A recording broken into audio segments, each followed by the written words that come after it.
Dearest Mother Superior, it is with a heavy heart that I pen this letter. I am deeply saddened to report that one of my traveling companions is no longer of this world. On our journey to find the next Chaos Heart, we were stopped by a huntress. However, it was not wild game she hunted, but us. She sought to stop us from continuing our quest for this acorn, and I fear she has succeeded for the time being. The huntress, Artemis was her name, summoned 2 angels to help her fight us. While the fight was tough from the very beginning, I had faith that we could overcome this obstacle. At one point, I was even sure I had felled the huntress, only for her to transform and come back even stronger. Along with her angels, Artemis then summoned a swarm of hunter-killers. Stars of Emerald dove into the fray, single-handedly holding back the hunter-killers from the rest of the group. However, in their noble act of protection, they gave their life for us. The rest of us managed to escape, though we shall need time to heal. Oh, Mother Superior, I have never felt so hollow in my life. I have never faced a loss so great, nor have I ever witnessed death. Through any prior losses I may have experienced, I always had you and eternal trust to help me move on. If I were home, I would not have the time to be sad. I would be surrounded by our people, working and laughing, so we would not need to think or remember. I never had the opportunity to grieve before. Now, all I have is time to think and remember. I must admit, I do not enjoy being left alone with my thoughts.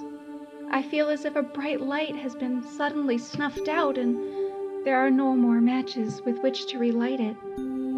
I now understand why we forget those who abandon eternal trust. For the pain I feel remembering Emmy is surely too much for one person to bear.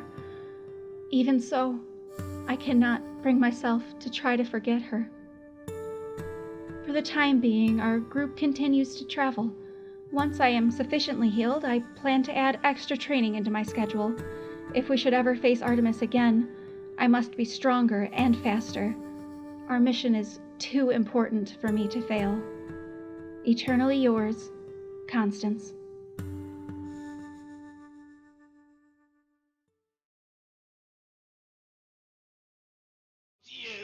And we're live now. And Hello, everyone.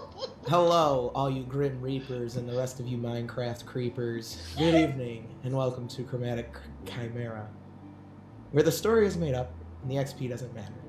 Welcome back to WovenRealm, a 13th Age independent broadcaster actual play. 13th Age is a D20 fantasy TTRPG published by Pelgrane Press. You can use the code Chromatic on their website for a discount on all of those products. We return yet again to the Converged Realms, or Realm of Everencia, with our wonderful cast. AJ as Constance, of Eternal Trust, the Azamar Paladin. Chris as Soren Silverthorn, the Half-Elf Bard. Lucy as Azara Solaris, the Half-Elf Cleric. Noir as Shaw, the Dragon Spawn Fighter. And Sam as someone yet to be met tonight. Thank you for joining us for this 10th episode of WovenRealm, Don't Fear the Reaper. So, last we left the party, the journey as you leave the wooded foothills of the Biofell Dale and leave the Star Watcher Mountains behind you is a somber one. A crestfallen rain patters you from above, and low thunder rumbles across the horizon. You begin crossing fields intermittently interrupted by timbers and groves of trees. The fields of grass turn to fields of wheat and other crops as you enter the New Targond area. In the distance, you see the old skeleton of ruins of a once great structure crafted from a crystalline structure, now lost to time.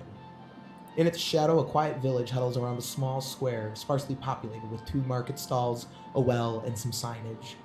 Beyond the hamlet lies an old and primeval woodland, the White Wilderness.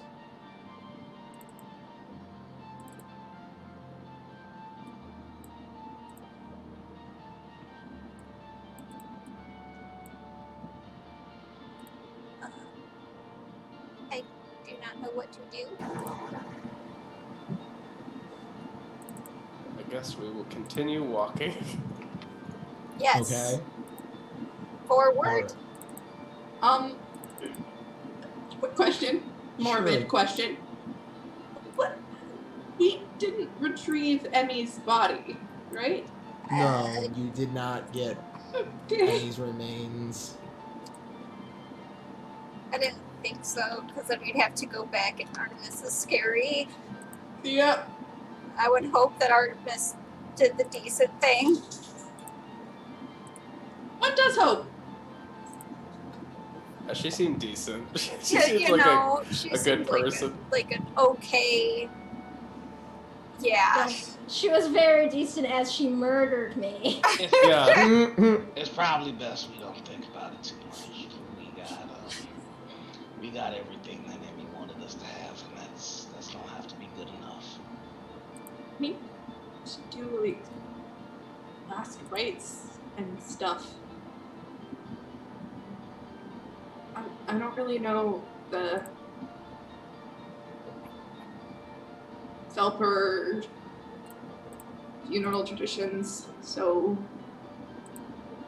I will give Emmy my best Order of the Astral Star, because that's what I know, it's what I can give them at an appropriate time. All right, and what does that look like? Oh boy, what does that look like? Hold on, I need to go to the lore tab. Okay. So basically, the rites would take place late at night when the stars are present within the sky, as all the rituals and what have yous of the Astral Star faithful do. And under the starlit sky, you conduct it's an ancient ritual for sure, one that goes back very far in time, where you present the individual underneath the starlight, and people are invited to share thoughts and memories of the individual, kind of like as an offering to the stars above, as you know, that's where all the ancestors are hanging out, and that's where everyone's hanging out. And then, you know, of course, you as the cleric say some words about the astral star being the creator and the one everyone returns to eventually, and it's all very nice, and it's supposed to make you feel better, but it doesn't. So, you know, as all religious rites do. Yeah, definitely has a hard time getting through it. Has to stop a couple of times to collect herself. Okay. And I'll throw a couple words in about the Shasta, because, like, I don't know that much about the Shasta, but I know that Emmy followed them and was devoted to them, so. Go ahead. Oh god, I actually have to do it. I as you all know, I am a follower of the star myself, and I believe that the star has chosen all of our fates and created the world and everything in it, every being, divine and otherwise. And that means that both Emmy and the patrons that she followed, the Shasta, are all part of the star's light. And I hope that Emmy was able to find good peace with them, and that they and the star together watch out for them when we no longer can.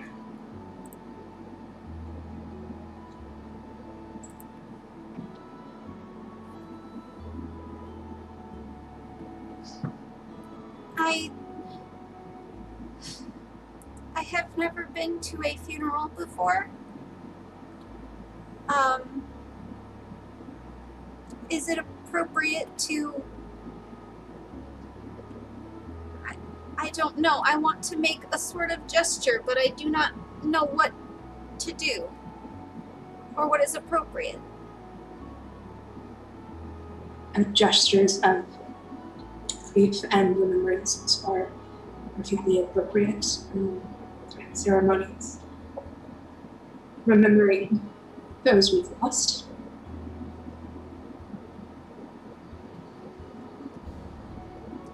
I shall wear her headband then.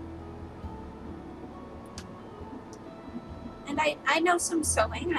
I can add the flowers on. I'm sure you would appreciate that.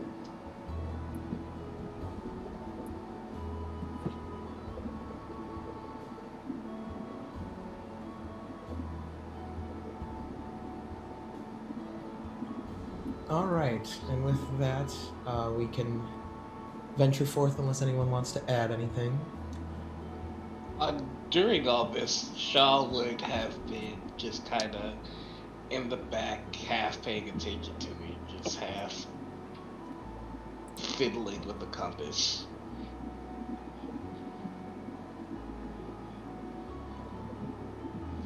Soren doesn't really smoke, and he already smoked for her, so that's all he's got. All right. So suffice to say, after giving Emmy a good Star Watchers burial, suffice to say, finding a healer of some kind is probably the next good move, considering the gaping arrow wounds that a lot of y'all might have. So you make your way into town. So it's a small village. It's not, doesn't have much to offer, but hey, it's a place to stop before going into the woods. You notice that the local tavern is an old converted barn building that has been painted pink. It is called the Pink Barn. There's the Toadstool Inn. 4 rooms, one of them is currently being rented, so only 3 are available at the time. And the town is primarily inhabited by the descendants of old barbarian star chasers and Higardi halflings inhabiting this little village. Instead of an outdoor temple, the town actually, they have a grove here devoted to the Astro Star. And you do find there is a small healer's hut surrounded by a garden of various plants, flowers, and herbs planted in neat rows. Small hydroponic and pond enclosures house newts, plants, small crustaceans, and other enclosures with various small animals that are seen throughout. Perfect. Somewhere to stop and have your wounds from that fight with Arnabas treated. It is clear the healer has this healer has a more traditional approach to medicine, and you notice the charming goose statue that sits on the front porch, dressed in a cute little miniature raincoat stitched to fit its waterfowl stone body. It is still kind of got that shitty, spittly rain that's going on. You cross through a tunnel of vine-covered trellises that guide you through the garden and to the front door of the healer's hut. You notice when you get here, there's a rather fine wheelchair that's been left next to the door of the healer's hut. And the sod-covered roof, there's a large ear-finned salamander creature that lays in the rainfall.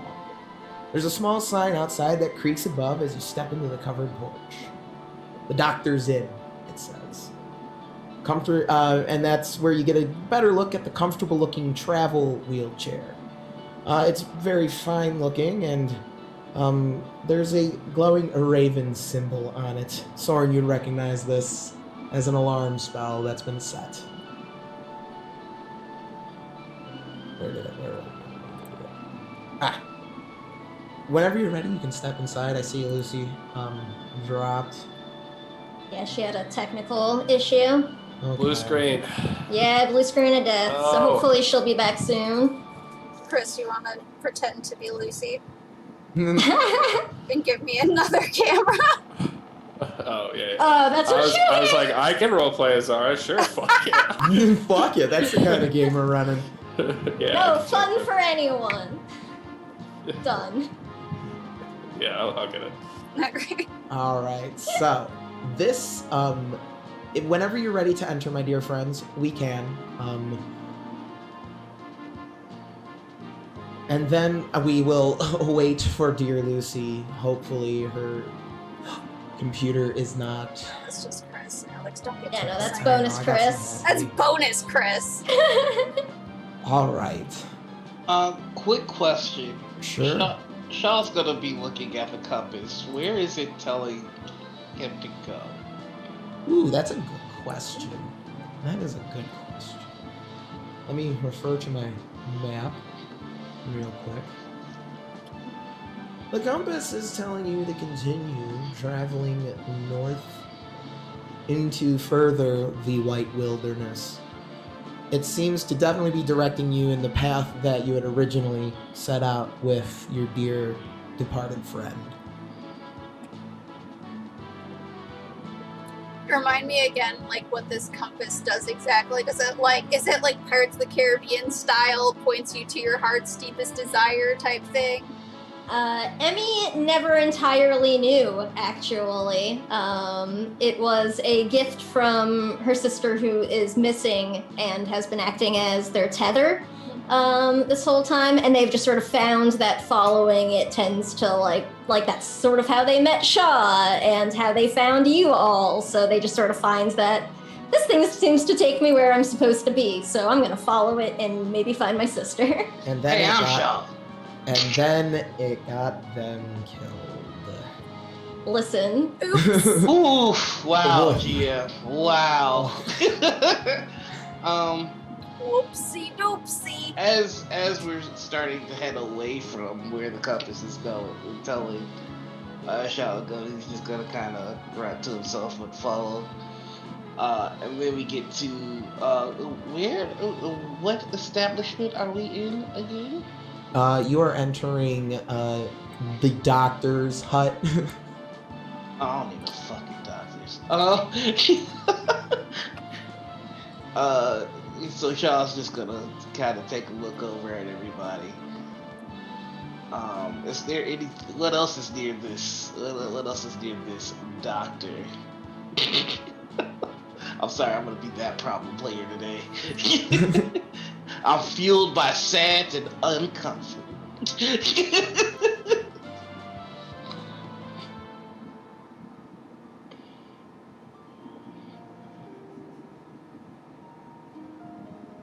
I just love the disdain for doctor.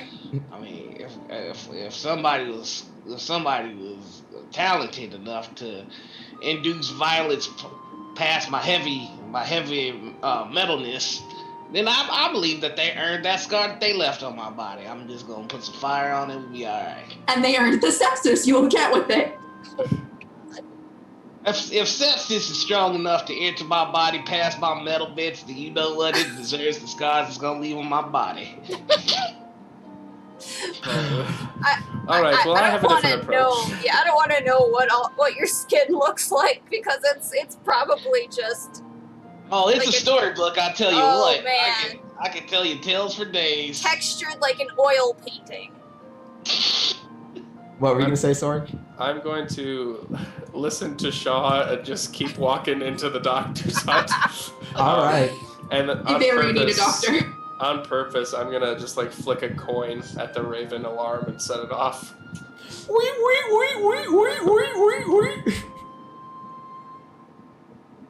All right, so stepping inside the healer's hut reveals a secretly sophisticated medicinal place. Vials on spinning machines lay on shelves, and you see complicated journals detailing various reagents and ingredients and what they do. Birds fly around freely within the hut, and a blue stoat greets you at the door. A finely dressed halfling strides into the room. He has wild hair and a rather fluffy set of dark mutton chops. He wears a white long coat over a fine green doublet. He wears the large spectacles that exaggerate his teal eyes. Dr. Hibiscus Lemon Tree at your service, and it looks like I will be treating you for... The stout tuft looks you up and down slowly, a bit shocked at what he is seeing. Severe battle trauma. Why don't we fill out this paperwork, and I will be right back. I've gotten a lot of reactions to my body before, but never to fight trauma. So. That's a Well, good one. here you go. Fill out the insurance forms, and I will be right back with you. I do not believe I have insurance. Do I have a Bright Star Abbey insurance card? Maybe. You can all use mine. So you start filling out the Friend and confusing family forms to the best of your ability. You get about as far as your name before your mind drifts off to things more important than witch's curse insurance. You hear a small orchestra playing a familiar piece, but it sounds distant and crackly. It comes from a small phonograph with a large vinyl disc spinning beneath the point of a needle. Soren takes a moment to admire the glass box planters the doctor set up with small exotic fish kept inside. What is with these eccentric folk in small houses and making people wait? But a strange feeling overcomes you. And I'm going to ask the four of you this strange question. How did your character feel the moment before you first met the other clairvoyants? Excited. I mean, any of the other clairvoyants, including Emmy? Yeah, sure.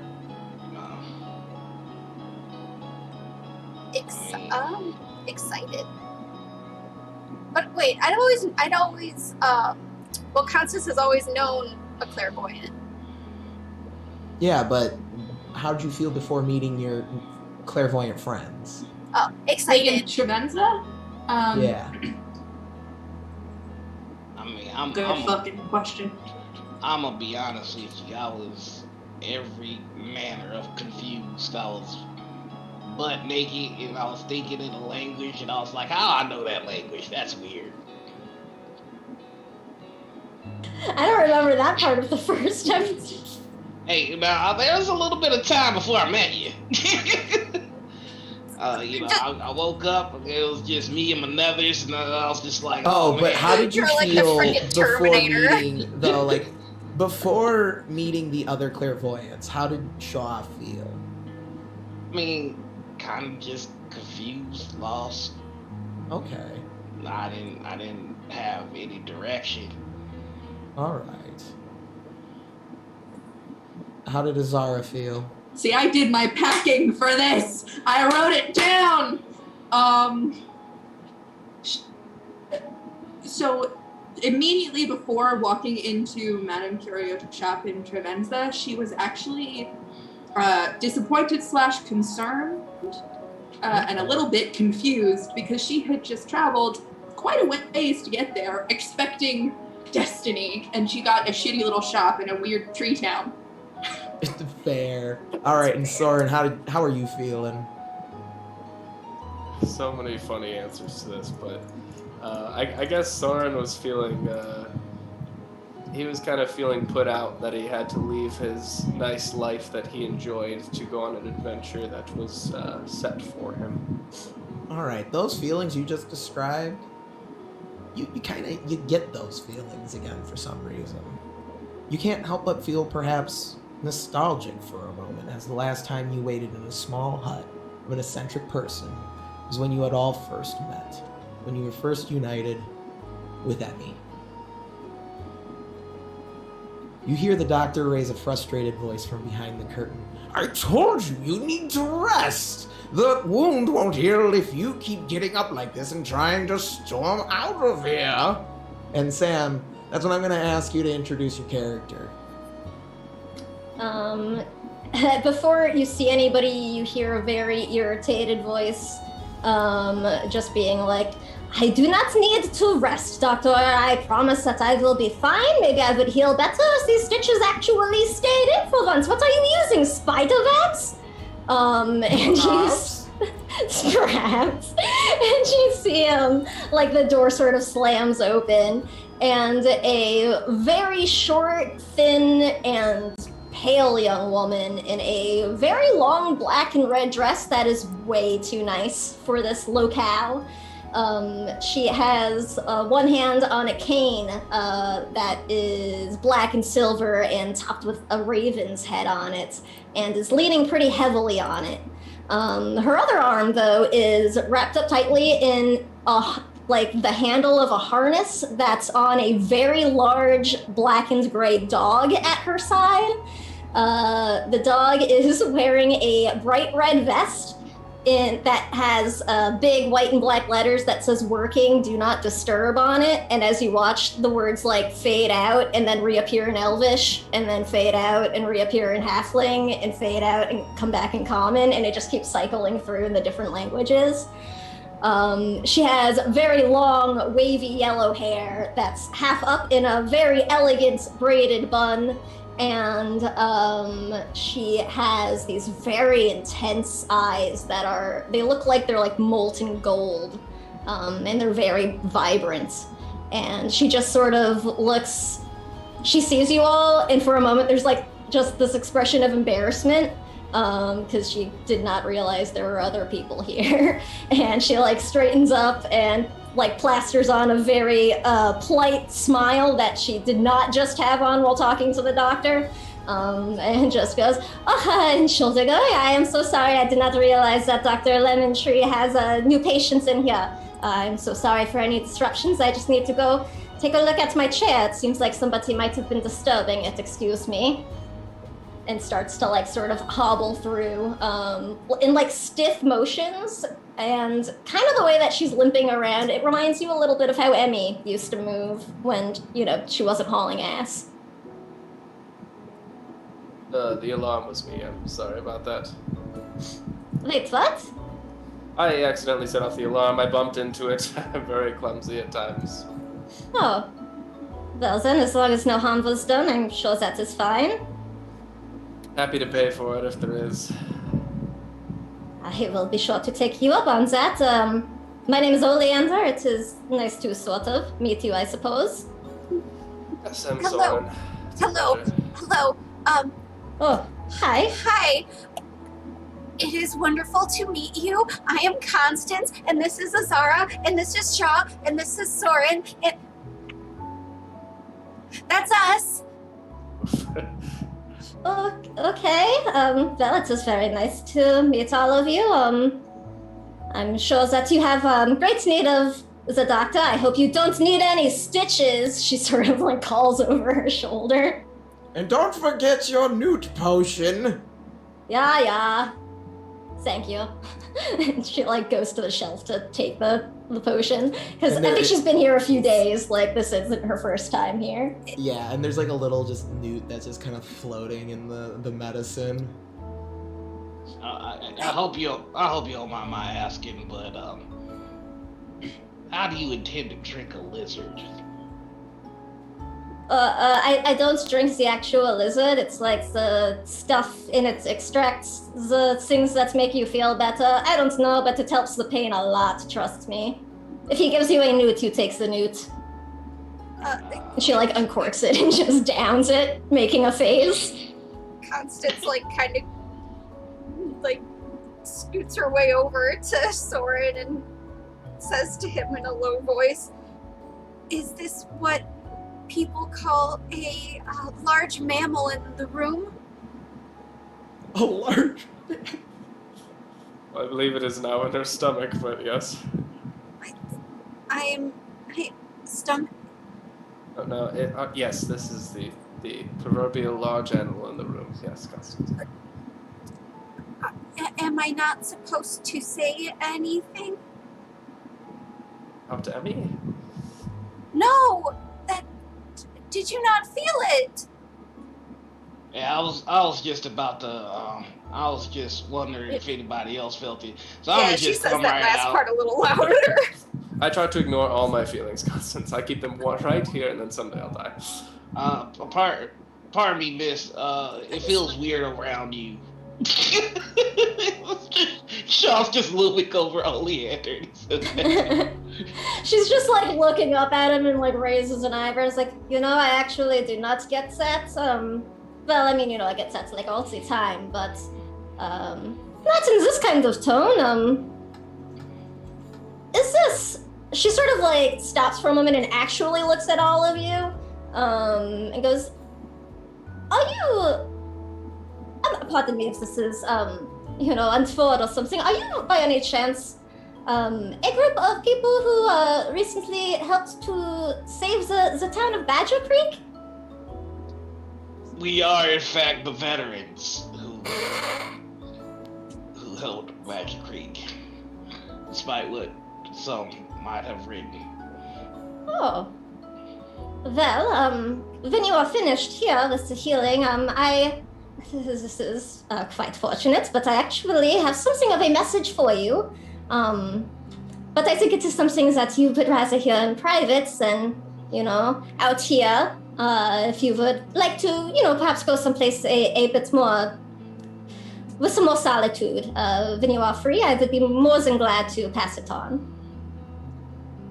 We are free currently, right? Or can we be done writing these forms? I do not understand them. I am still on question 1. I mean, it's much easier to just set your wounds on fire. They want a last name. What is... Right, trust.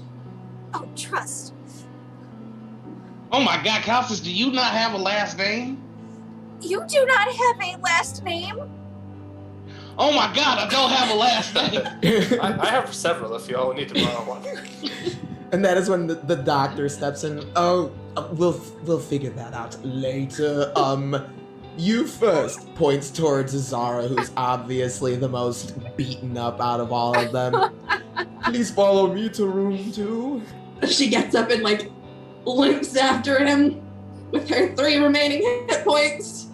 Okay, now this is, you just hear from behind this is gonna sting a bit. You're gonna feel some pressure. Yeah, and then he just starts loading you up with Newt Potion because he's gonna have to do some serious work on you. Izara's probably gonna be by the time Dr. Lemon Tree is done with Izara, you are probably still half on anesthetics, essentially. So the doctor kind of treats all of you for your various levels of wounds. Your feeling of wooziness is dependent on how much damage you took that fight.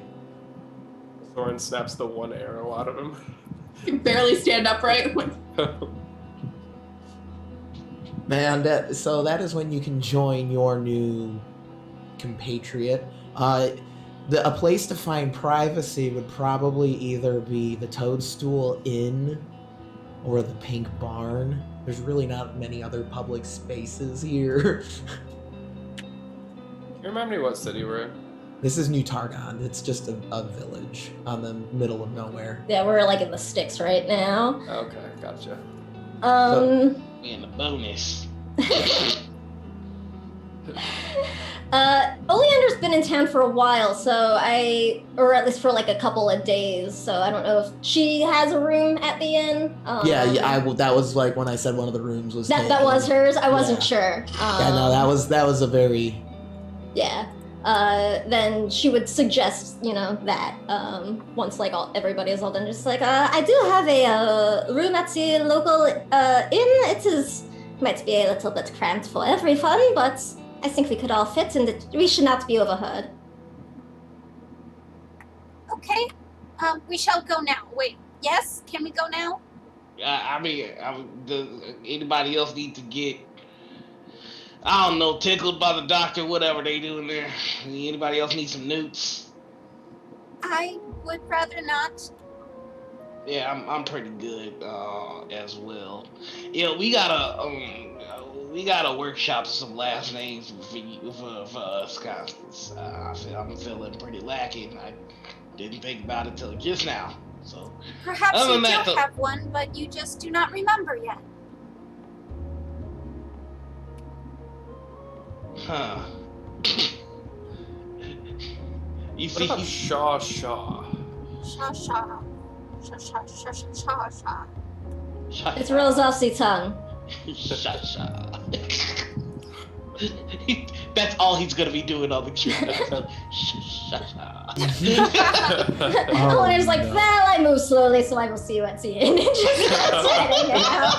So when you eventually get to the inn, the rooms are actually nicely furnished. They're actually pretty sizable. That's why there's only 4 of them in this inn.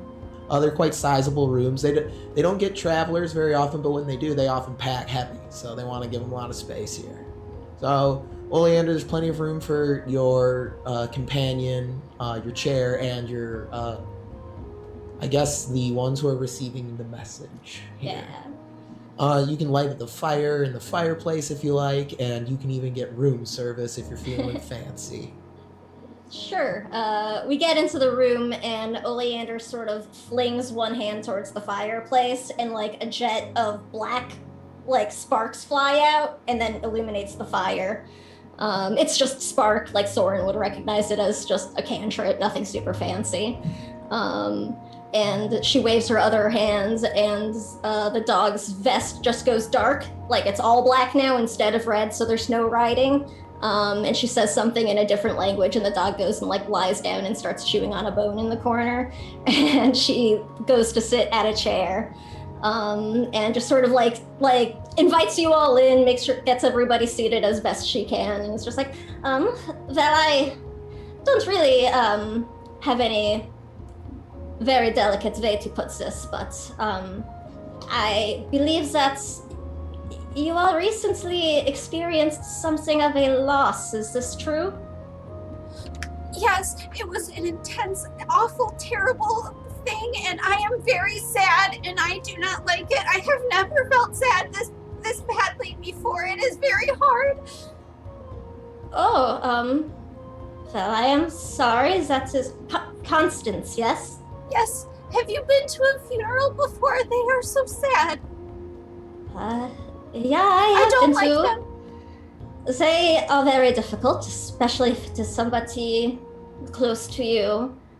And especially if you do not get a chance for proper farewells. That is sort of what I am here for.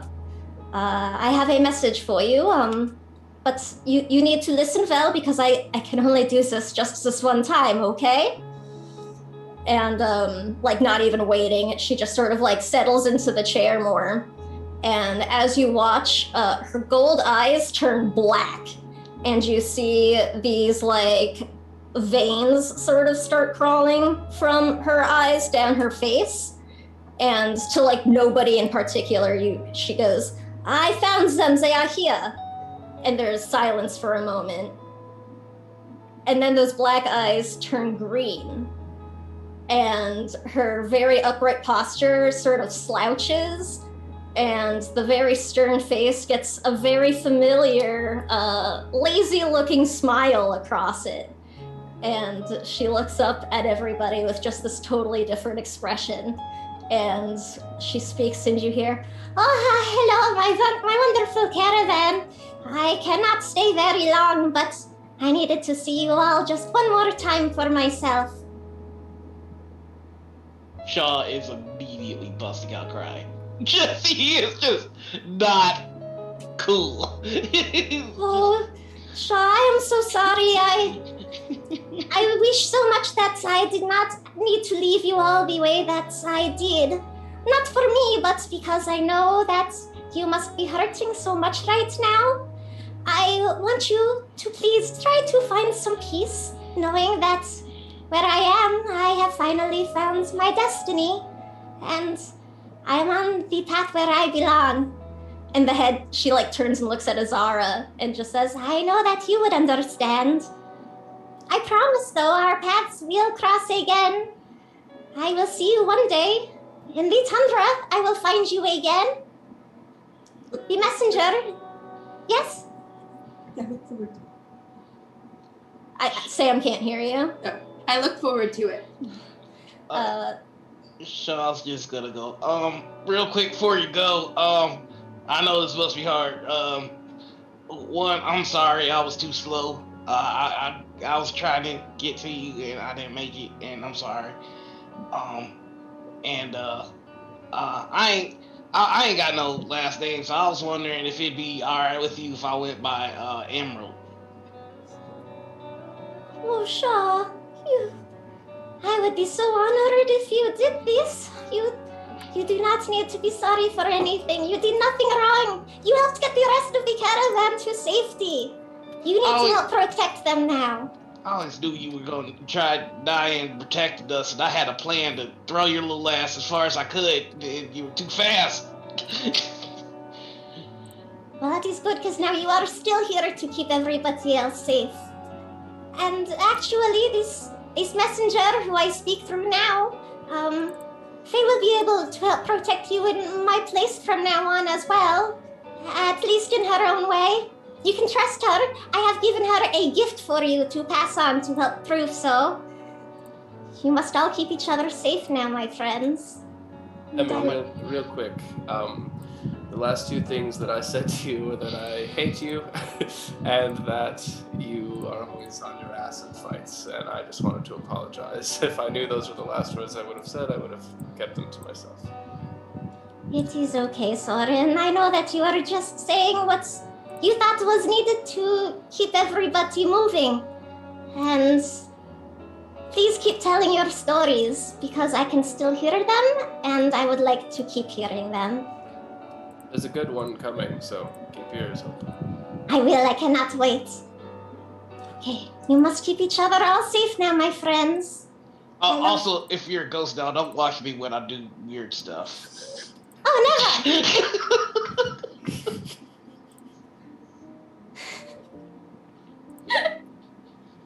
She just sort of like reaches out and like gives your hand a squeeze, and like the hand is very cold, but like the tension is like, it feels like Emmy again, kind of reaching out. I love you all. Stay safe now without me, okay? Alright. You are the best. It seems unlikely. And with that, the green fades back to black, and then the gold eyes are back, and the like veins rescind back up her eyes. And Olander sort of like starts to tilt over for a second, and then catches herself, and I like would say smooths her Charlotte. dress. Yeah, Sean would try to help too, since it's like right there. Just, Oh, alright. danke. That is... I've not done that very many times, and it is very tiring. But I hope that the message was received, yes? She kind of looks around at everybody's crying faces. Ugly crying with his hand still on her hand. Like, it was a good message. Well, I am glad. Oh, I almost forgot. Wow, wrong accent. This is hard, switching back and forth. I almost forgot. They said that they wanted me to give you something. Here. Ida. And the dog like looks up and comes over, and she reaches into like a pouch on the harness and pulls out a piece of folded green cloth and hands it over to Shaw, who I think is closest since he just like was assisting her. And I think Alex has something for everybody. Yeah, I'm gonna take the cloth. Plus 3 set of blade mail? Holy shit, Alex. If you open up the Roll20, you will see a new item named the Emerald Caravan Scarf. I'm calling it essentially like a cloak or like shoulder gear. The teal green scarf brings about deep feelings of nostalgia, warmth, and protectiveness. It reminds you of an old friend. As you bring the scarf closer, the simple design takes on a much more ornate, shimmering color, like the scales of a rainbow fish as it catches the light. The scarf is wide and comfortable and can easily be worn as a hood or half cloak. It's snug and seems to almost hug you in a soothing embrace. Stitched into one of the inner seams is "To my Caravan." And if anyone wants to give that a good, sweet appraisal check. I would say that he's not going to do that. It's straight up priceless. Soren's like, I got it. Yeah, right. What am I adding to this? Intelligence? Yeah. This isn't that good. 12? Unfortunately, it's a very nice looking scarf, but you can't really determine anything about it. Is it made from the magic yarn I got, Emmy? It certainly is. You recognize it as the shimmering yarn you had purchased Emmy. Azara breaks down.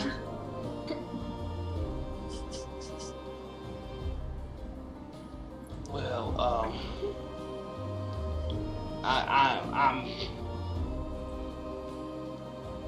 I think y'all might need this a little bit more than me right now. And he goes to Zara and Constance. So it's like, and he extends the scarf to whoever wants it. But I understand that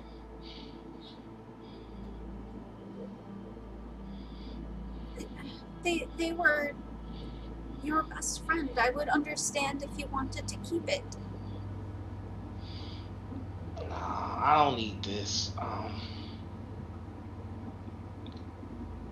My name's Shaw Emerald, and I got a job to do to protect my caravan because I promised my best friend that I would. And that's all I ever needed was a direction, and that was the last thing Emmy gave me. So I'm gonna just stick to this here compass, stick to my responsibility, and besides, y'all two look much better in it than I would. Constance, you should take it. If you all insist, I shall. Oleander, I am very sorry that we are just having so many emotions in front of you right now. It is slightly awkward since we have just met, so I apologize. It is quite okay. I'm somewhat used to it, to an extent. These abilities I have sort of have me around people in difficult times often, so it is okay. Would I know anything about people who can speak with the dead or such like? What do you like? What do you mean? What do you want to know? I mean, just like, would I have heard of them before? And like, yeah, it's probably something you've heard of. It's a magical thing, certainly. It's definitely based in magic. Something you were probably taught to avoid. The cycle of life and death for many folks in this world is something that is not to be trifled with. We learned that in Steam Spell we did. when the god of death sent a devil bounty hunter after the group. Yeah, death is the cosmic force no one fucks with in this world. And if you do, you're on a list. Shaw would walk over to Oleander and go, thank you. That was, you took some things from me I thought I'd carry to the grave. Just now, having my friend pop up, so that was nice. And Emmy said you're a friend, so that means that you're part of the caravan now. So you're not allowed to die or nothing. So hey, I'm Shaw. Well, hello, Shah. It is nice to properly make your acquaintance. I'm Oleander Morgenstern. That is my full name. But oh, that's a pretty badass name. I'm not gonna lie to you. thank you. It's an old one. I would be happy to accompany you. I sort of had a chance to speak a little bit with your friends in my own way the other night. She filled me in a little bit on what it is you are seeking and doing, and I think this is something I could help with, at least a little. Oh, goodness, thank goodness. I was so worried that we would have to say that we are all special, and you already know. That makes explaining some things so much easier. Right, I was just gonna give Oleander the old rundown. Like, I'm real good at the old violence. I kill people real nice. Oh, you don't say. She just looks you up and down. Soren over there is real slick with the tongue. Like, he's always telling. What he means is I can talk well, not. She raises an eyebrow. Well, actually. And Zara is also is a wonderful healer, and you have special talents, obviously. They are slightly scary and unsettling, but I must just this must be just another thing I don't understand about the world. And it is fine. I will come to terms with it. It is fine. But so everyone, yes. And then I am also the party's. What do I do? Constance is also real capable with the killing. But sometimes she does the killing and glows too.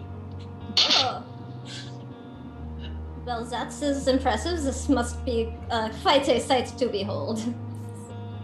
Sometimes it's only when we're in weird places, but sometimes, like, I can change the color of Constance's glow. It was real funny that one time. It was quite interesting. Oh, However, really? it felt a little bit like a sunburn the second time around. And then the one time I breathed booze. You breathe booze? I breathed booze. I was just like, oh, I could breathe fire. I forgot that. Oh, Sometimes when okay. I'm Yeah, you killing, buried the leads there. I forgot. That's what the gold eyes are about. Cause I think I'm some sort of like Dragon. Yeah, I think I'm a dragon man. Oh, well, that is very interesting. Surely you must all lost memories, do you? for lost memories? No, I do not. I am sorry. That's okay. So what else do you do besides speak with the dead, Oleander? Oh, well, most of the abilities I have to do with sort of channeling similar energies to the afterlife, you could say. It is not really something I can demonstrate outside of battle, and it's not always great for polite company. But, suffice to say, if we ever come across some sort of dead issues, I think I would be able to help a little bit. Does it matter the extent to which they're dead? Could you talk to people who've been long dead? Or is it fresh? For me, it is more that they come to speak to me more than it is an active thing. I'm learning how to do it with more intent myself, but it is very difficult, and I'm not quite there yet. But I am studying, and I think I will get it soon. In the meantime, though, I find that the dead, especially those affected by this wrongness in the world, I believe you will call it the convergence, they tend to find me and seek help or company, messages for their lost ones. So, if a bunch of people keep turning up for me, just send them out the door. I don't want to hear from them. Oh, do you expect many ghosts to be coming for you, Soren? I sure hope not. If any ghosts come for me, like let me know about it. They might know something about it. But you shouldn't have any worries about any chicken ghosts, because I got that covered. I've never seen a chicken ghost, so it is good that will be continued. I was led to believe that it's something rather common that chicken ghosts would be about. I figure somebody in your profession would know all about it. Perhaps it's a regional thing. When Oleander says no, she can't reach out to spirits that have been dead for a long time, Izara is visibly disappointed. That might have been why Soren asked. You never know.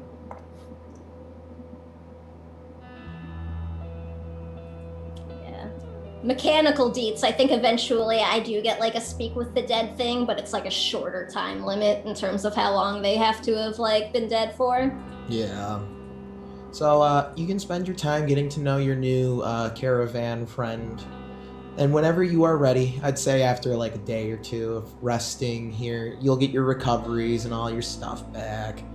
Because you're resting in a comfy inn. And that the room's only 10 silver a night, so if you wanted to like rent out the whole place, go for it. Party! So whenever you are ready, then you can set out into the White Wilderness. Yep. I mean, Zara is not loving the lingering, and the idling, and the stewing in grief. Fair. Yeah, I'm really out of it tonight. Can you remind me where our end goal is?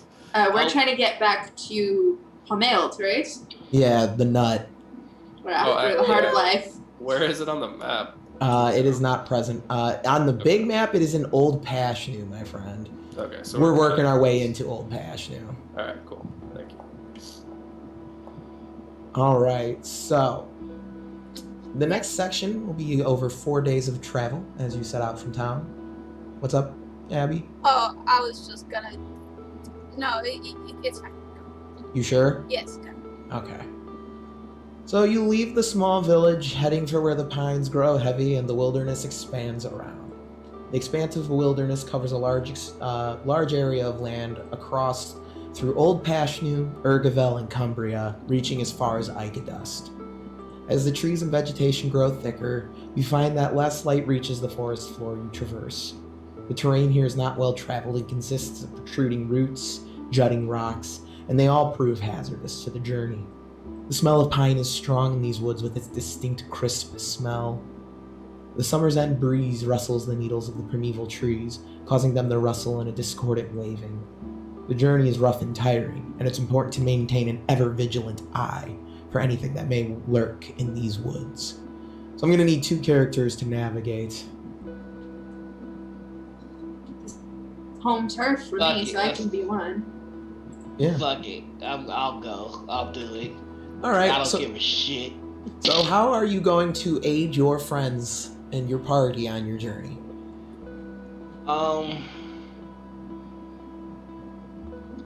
He's going to kind of try and pull like a what? Like the compass is no help, so that's not good.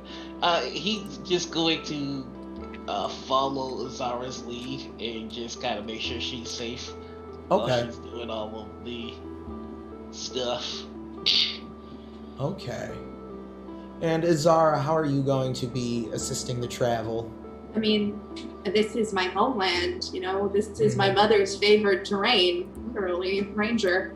So, like, I sort of, maybe not this specific part of the woods, because no parent in their right mind is going to let their child go wandering off this far, but I am familiar with the white pines. Like, this is home turf. Sure thing. So, Shaw, give me that good old Constitution check. And Zara, with plus background. Okay, Shaw's not okay. Shaw rolled that one. Oh boy, and Zara, what I'm gonna say use wisdom. Oh no, what'd you get? Well, I rolled 2. Can I use Child of the Fae? Because this is sort of my mother's Yeah. Right. And wisdom? Sure. 10? That will not be enough. You both failed the so you're just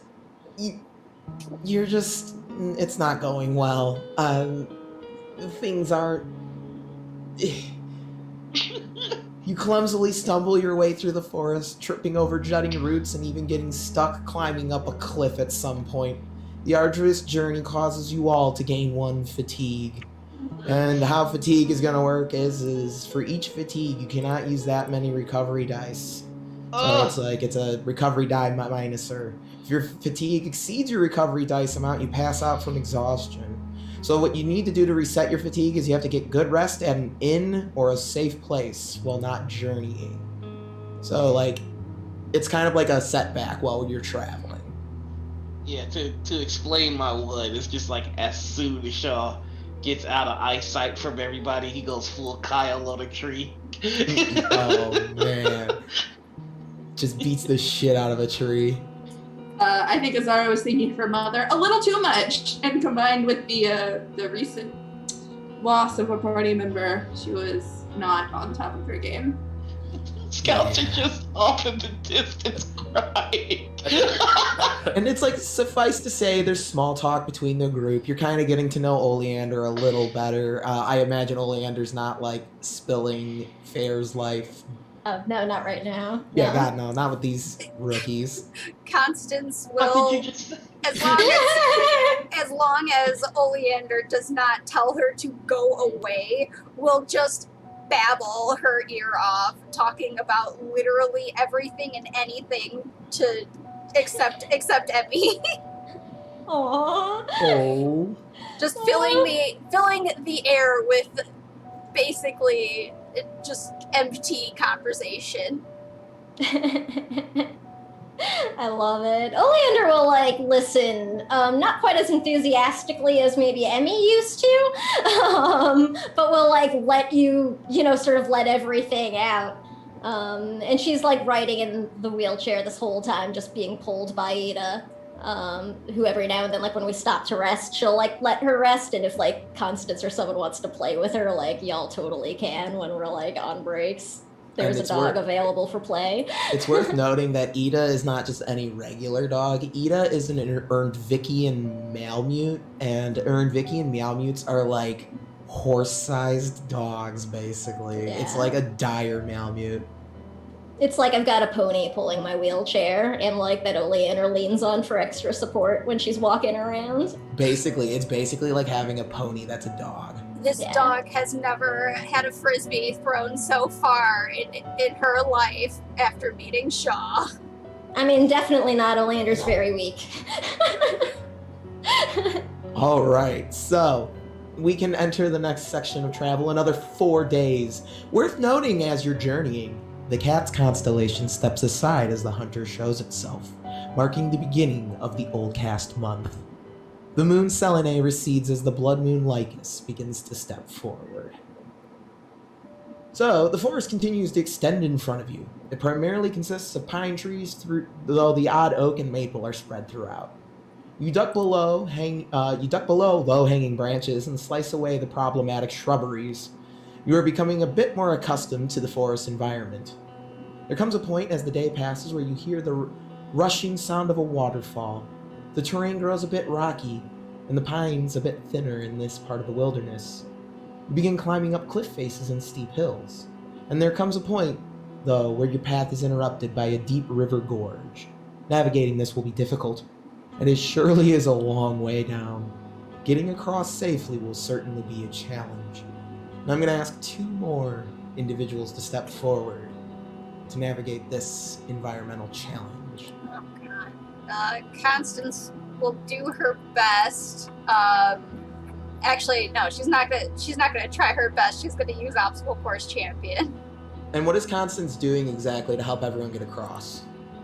She's like, oh god, I don't know. Just running everyone back and forth. Probably, or like, I don't know. Pole vaulting. Just throws us. If nobody else is going again, Shaw will go again. All right, that's fair. And what's Shaw gonna do? He's gonna light the way forward. He's going to just use his breath weapon to light a torch and just kind of scout ahead to make sure there are no traps or any kind of ambushes waiting. Okay. He is being hyper vigilant about making sure everybody's protected, even though he's doing a terrible job. What exactly is the obstacle we're trying to overcome again? You're trying to get across this river gorge thing. Okay. Without Shaw, plummeting. use your big muscles to chop down a tree. Alright. That was gonna be my suggestion, actually. Yeah. Make like a bridge. Yeah, give me a strength check for that to make a we bridge. could. We could do that together. Together, we could easily fell a tree.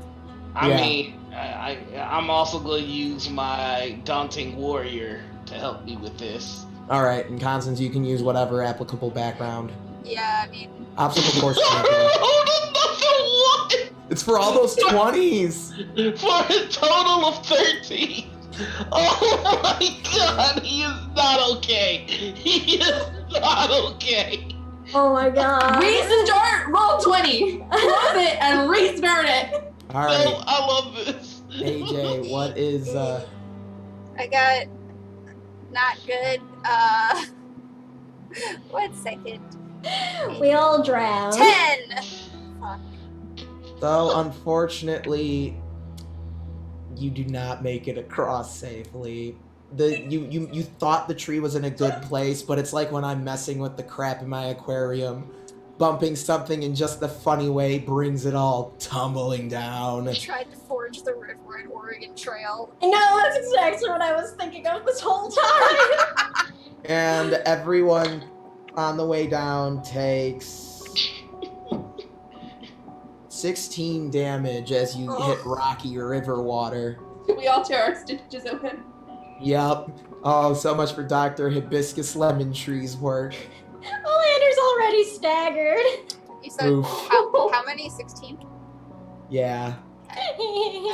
That hurt. I didn't like it. Azora just like lies in the dirt for a second, staring at this guy like, I'm just rethinking some choices. Soren's just like on his ass, like, isn't there anyone I can convince to do things for me around here in the middle of nowhere? There's definitely shice on my stitches. All right. I'm also staggered. So you'll get a rest though, so you can use one of your recovery dice. Yeah, I will do that. So you'll like get to make camp one night. But we're still down one, right? Yeah, you're still Yeah. down. You still got that fatigue point. Then I'm not doing that. I'm so glad as a fighter I get extra recoveries. Constance, are you wearing the scarf? Yes.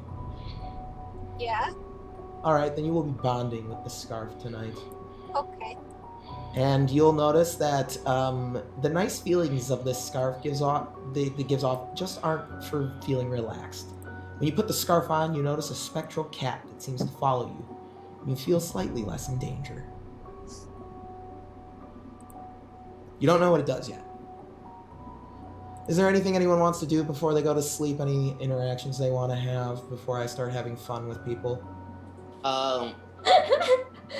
Shaw is Sounds also, like that. Shaw is also very vigilant about being on guard, so he is just waiting for some shit to go down. All right. Alright, I guess I'm gonna start messing with people then. Oh, great. So Shaw, you eventually do have to go to sleep. And when you sleep... Can I roll against it?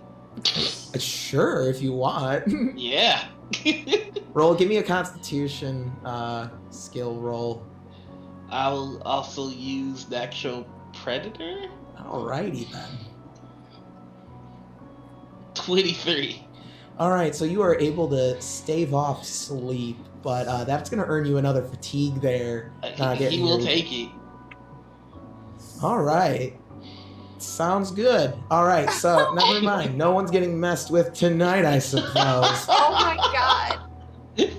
What did I do? Uh-oh. You are feeling in a mood tonight, Noir. It's okay. He's just like, I said I'm gonna protect the caravan, and I keep fucking up, so I'm gonna push it to the limit. I will not move the story forward, Alex. Real nice session notes you got there, GM. It'd be a shame if something happened to him. I don't know why my rolls are telling this story. I'm just doing it. It's all good. I can just save it for later. It's all I'm good. gonna fucking suffer for this. Next time you fall asleep. It was just gonna be a simple dream about your past, but now Freddy Krueger is coming. Now you get Freddy Krueger. You're fighting sleep now. Well, if this is anything like Dead by Daylight, it's not gonna last long. All right, so we're gonna enter the next section of the journey. Today it is Olcast the 8th, for those keeping track on their little handy-dandy calendars. This is gonna be 2 days of travel. The journey through the White Wilderness continues as the days pass. You make idle small talk amongst each other to help the time pass as you walk by the 100th tree since you last lost count. Here I'm gonna ask some questions about how the characters pass the time. It's just a little character building thing we're gonna do here, real quick. Does anyone play any silly travel games like I Spy to pass the time? Oh, absolutely. Which ones are you playing? Oh, well, definitely I Spy. Probably like the alphabet game. Okay. Anyone else? Does anyone play any fun traveling games for the road to pass the time? Zara doesn't know any traveling games, but if Constance wants to teach them to her, she will be happy to learn. Yeah, that's Okay. pretty much the same boat as Shaw. Soren is drinking to pass the time. Good to know. Healthy. Yep. Oleander is mostly like reading in Fair Chair while it's being pulled, and will just like occasionally say something to play one like the game with everybody. Like we'll just like chime in with like some ridiculous like Covithian word. the obviously bored, but I'm trying to act like I'm participating person. Kinda. Been there. Constance, Any more like, talk of the friends we lost along the way? All right. We're going full John Mulaney. go avoiding that. Any Not doing comments? This is more just the GM being curious about if the characters have thoughts about like being attacked by angelic creatures. Yes, bad. All right, more things we're not going to address. Okay. The only thoughts Shaw has on him is he now has developed an obsession for killing angels. Like it is top of mind for him. That's Faith really killer. awkward. You'll He love it. wants to find You out. are how in an adventuring party with an angel. Yeah, so he's gonna watch what hurts you. Studying your weaknesses. Damn, Shaw's just done a talk about face heel turn. No, the way he sees it, angels are evil creatures. They killed his best friend. To be fair, that's true. All right, so Constance knew Mother Superior had told her that most of the gods were going to be against us.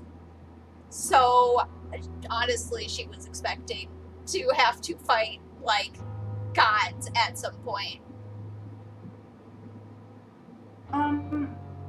Zara is probably not surprised that there are gods out there that her path has put her in conflict with.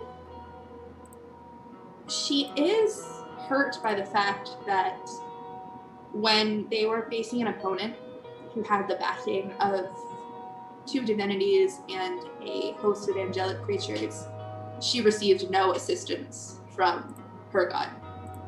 It's like the Astral Star wasn't there, wasn't listening, and that's kind of percolating. that stings a bit, huh? It sure does, Alex. It sure does. The Astral Star works in mysterious ways. Gods of above. The gods of the Way realms. up there. They're way up there. Yeah, the Astral Star's kind of like way beyond all of them. Your god Busy blew up to callback make later. everything. Your god blew up to make everything. Yes, already dead. So, any talk of home or your lives before taking to adventuring as you're getting to know each other? No. Sorry, Shaw. You could have had a dream, but you had to stay awake and not sleep. I'm gonna tell everyone a story about the time a good friend of mine and myself stole bread from an inn, and the convoluted way in which we did. And I'm not gonna go into details, so players, use your imagination on what Soren did. I'm just to imagining this horrible innkeeper.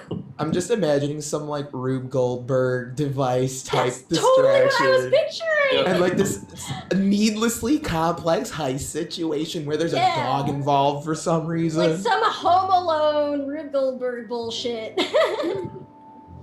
Oh, at the end, I'll just be like, I miss that guy. He was a good friend of mine. Do you ever say your friend's name? Nope. Okay. Uh, So, I mean, yeah, Constance will explain, since Azara is asking how to play the games that they're playing, Constance will explain about how it's a game that she played with the kids back home, and specifically she'll talk about Friendly a little bit and talk about how he's the one that came up with this really fun patty cake game. When we stop for lunch, I'll have to show you how to do it. And yeah, so she's just babbling as usual.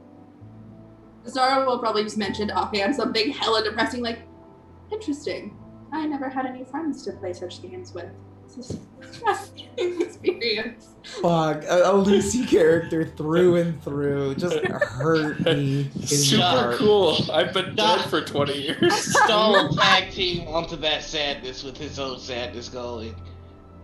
Well, heck, I don't even know if I even ever had friends other than y'all.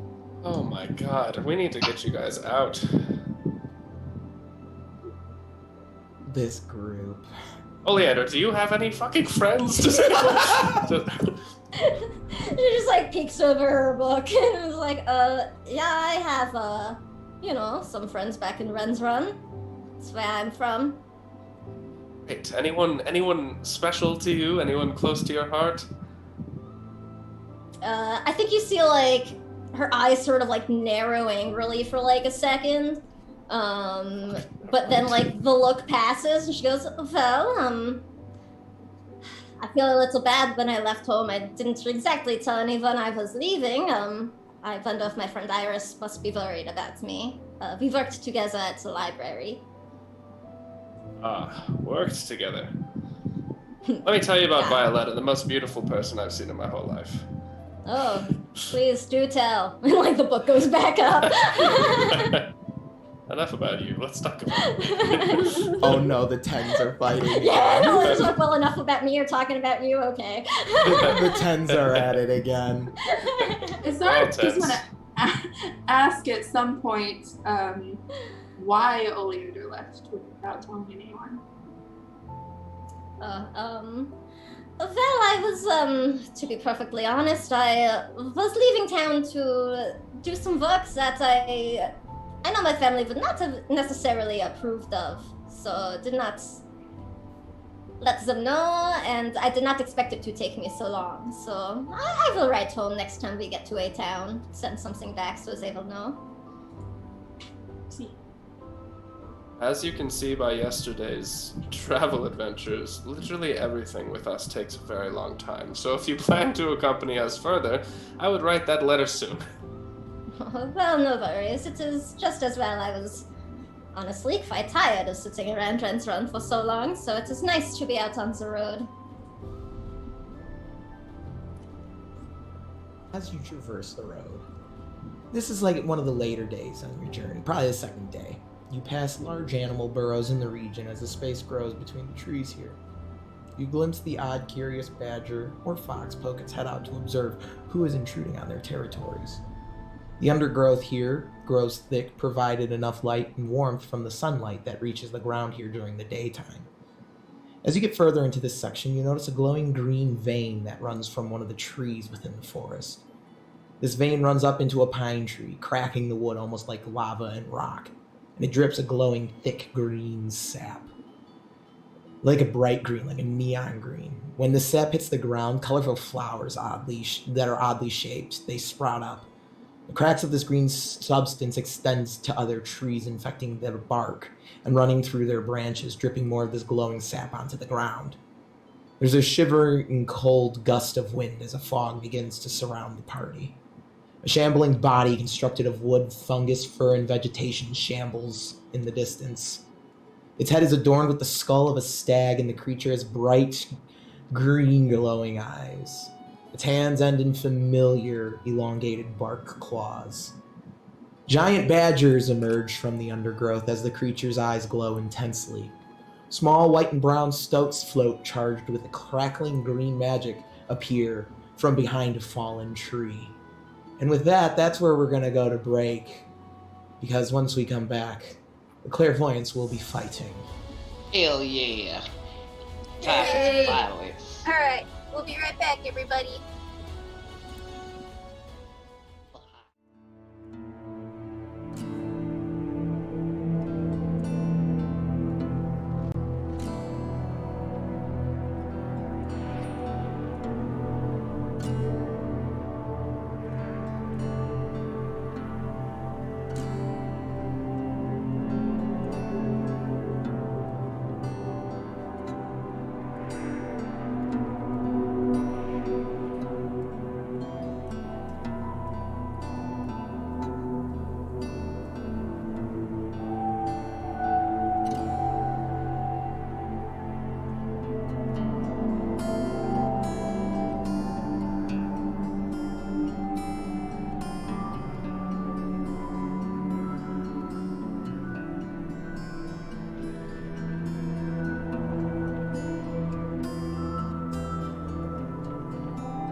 Dearest Mother Superior, it is with a heavy heart that I pen this letter.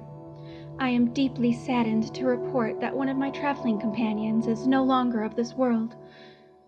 On our journey to find the next Chaos Heart, we were stopped by a huntress. However, it was not wild game she hunted, but us. She sought to stop us from continuing our quest for this acorn, and I fear she has succeeded for the time being. The huntress, Artemis was her name, summoned 2 angels to help her fight us. While the fight was tough from the very beginning, I had faith that we could overcome this obstacle. At one point, I was even sure I had felled the huntress, only for her to transform and come back even stronger. Along with her angels, Artemis then summoned a swarm of hunter-killers. Stars of Emerald dove into the fray, single-handedly holding back the hunter-killers from the rest of the group. However, in their noble act of protection, they gave their life for us. The rest of us managed to escape, though we shall need time to heal. Oh, Mother Superior, I have never felt so hollow in my life. I have never faced a loss so great, nor have I ever witnessed death. Through any prior losses I may have experienced, I always had you and eternal trust to help me move on. If I were home, I would not have the time to be sad. I would be surrounded by our people, working and laughing, so we would not need to think or remember. I never had the opportunity to grieve before. Now, all I have is time to think and remember. I must admit, I do not enjoy being left alone with my thoughts. I feel as if a bright light has been suddenly snuffed out and there are no more matches with which to relight it. I now understand why we forget those who abandon eternal trust. For the pain I feel remembering Emmy is surely too much for one person to bear. Even so, I cannot bring myself to try to forget her. For the time being, our group continues to travel. Once I am sufficiently healed, I plan to add extra training into my schedule. If we should ever face Artemis again, I must be stronger and faster. Our mission is too important for me to fail. Eternally yours, Constance.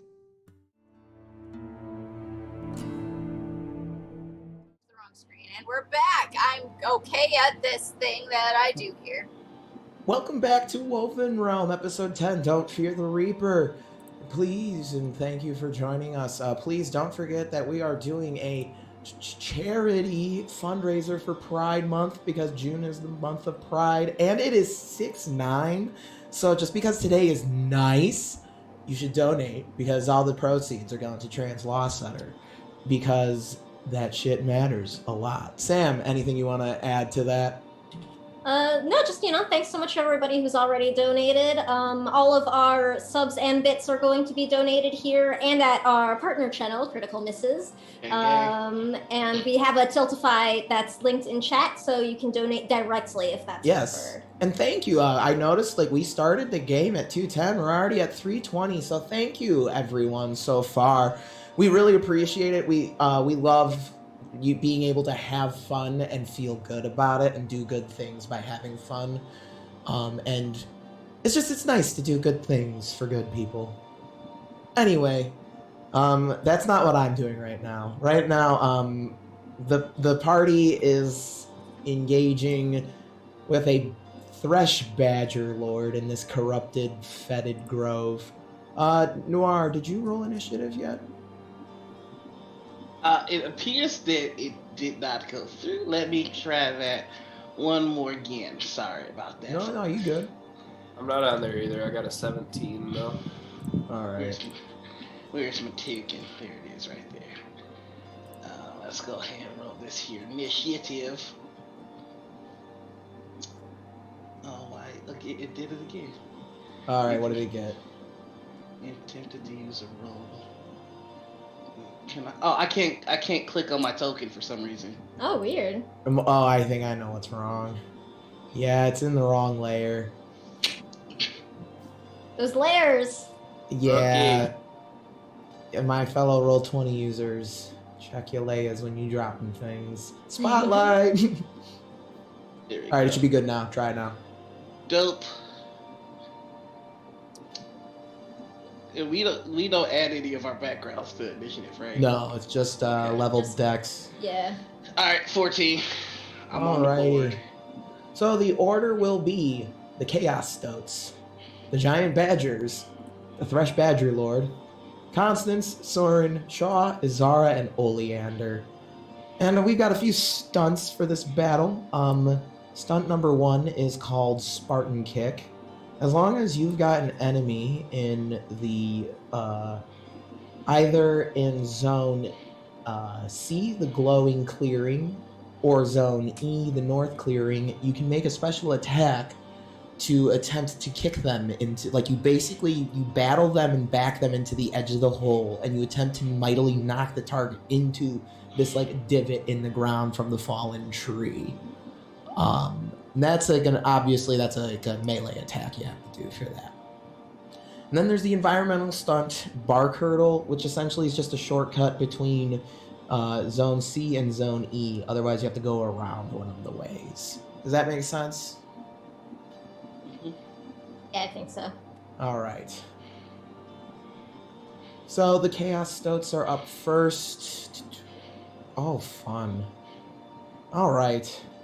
Well, they can't use that one yet, so. All right. They're going to use one of their attacks called Chaos Arc. And the first one is going to target Shaw. I'm your Huckleberry. 12 versus PD.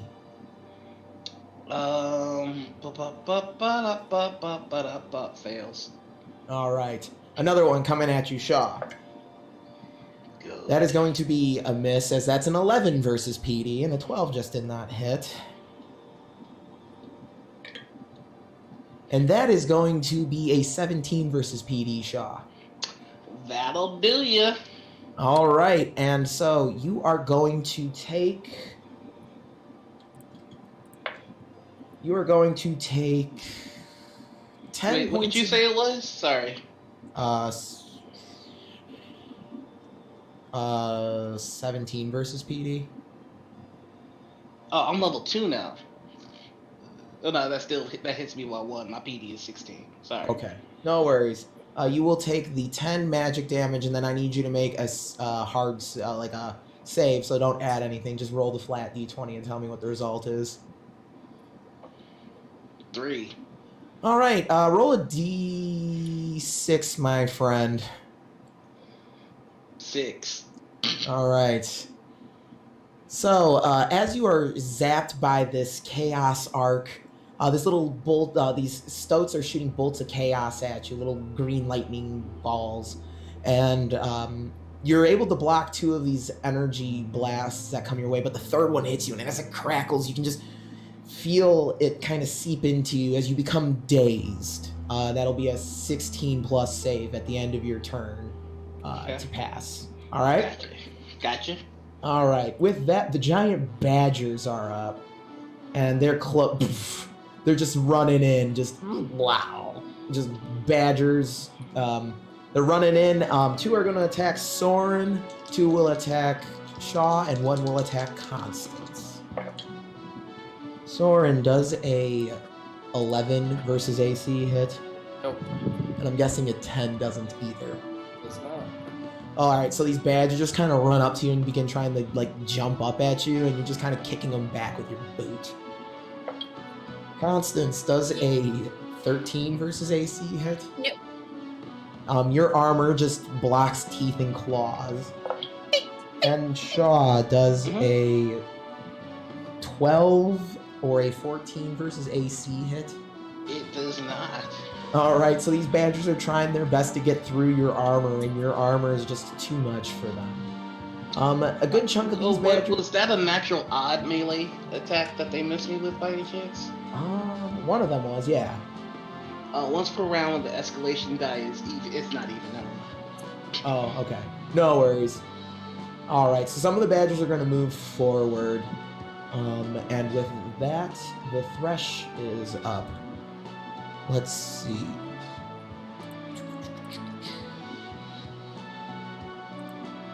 All right. Izara, the thresh is going to reach out a hand, and it holds up its hand, and just kind of like this glowing, corrupted version of the astral star symbol shows in its hand as it reaches into the essence of your clairvoyance and casts chaos dissonance. Well, I don't like that. That is a 17 versus your MD. 17, that will hit. All right. One moment, please. Why can't I find the right... Ah, there it is. You take 4 points of psychic damage and are confused until the Thresh's next turn. What it means to be confused... good thing I've got this handy-dandy SRD open. To be confused is to basically be... you can only be... you can't make opportunity attacks or use your limited powers.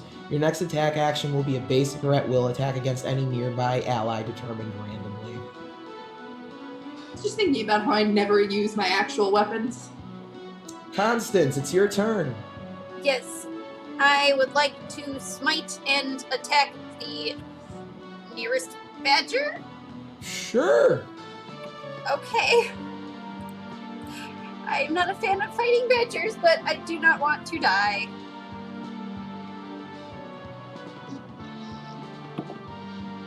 You've got to be kidding me. I rolled a natural 2. All right, what's the total though? I know, 1 second. Okay. 7. So you try to bring your staff mace down on the badger. It jumps to the side and lets out a little as it rears its little butt in the air towards you. I love wasting smites. It feels so good. Anything else you'd like to do, Constance? No. All right. Soren. Oh wait, activate my halo. There we go. Okay, Soren. You got badgers.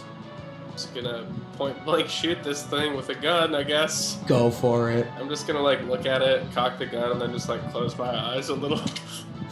I don't want to see what comes next. I don't know if I even hit. That's 13. 13. Yeah, 13 to hit, natural odd. Well, covering your eyes was not a good idea as your bullet just impacts into the ground. You can't kill these fucking things. Okay. Well, that's my turn. I guess I'm gonna chant Story of Heroes and give everyone, including myself, a +1 to attacks. All right.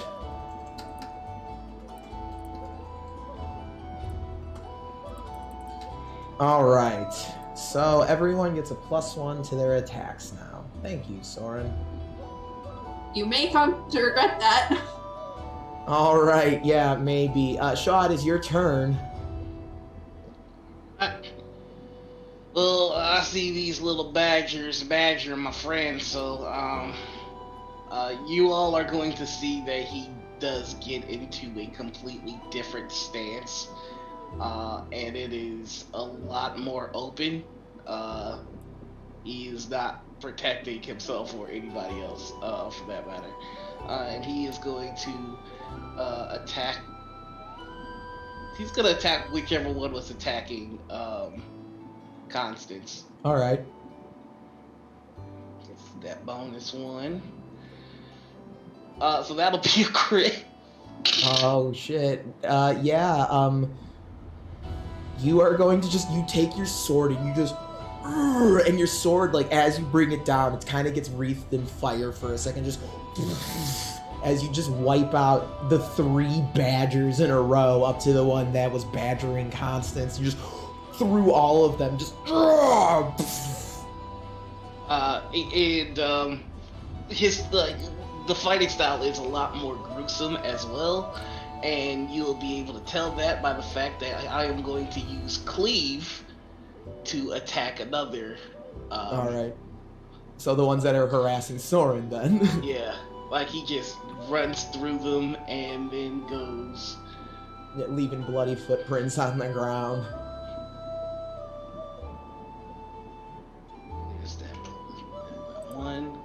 So that'll be a 18 versus their AC. Yeah, that will hit, and 17 damage is enough to... You just kind of stomp these other badgers. You just run and just... You don't even use the sword, you just use the butt of your sword and you just, like, tackle them and just kind of beat these badgers senseless. And as he gets into his... Now he's gonna lock in for a defensive fighting style. He's gonna look back at the party and just go, y'all alright now? That's it. Alright, Izara, it is your turn. Why don't you attack Oleander for me? Oh god. Okay. With a plus Wait, one. what just happened? Izara is confused because her mind was... her clairvoyance was messed Oh, that's with. right. Also, I needed to make my save for dazed. Yeah, go ahead and roll that. Yeah, definitely add my bonus. No, I'm still dazed. 19! Does that hit? I have a +2 to strength and another +1 because of Soren. Who are you attacking? You! Oleander. Oh, me? Oh, yeah, that'll fucking hit. I'm squishy as hell. I'm very sorry. I do apologize. 6 damage. Right. Just like, ah! Scheisse! Happy to help. Glad to be here. Good turn. Oof. Alright. Izara, you will be confused until it is the Thresh's turn. Oleander, you're up. I think Oleander had been like distracted.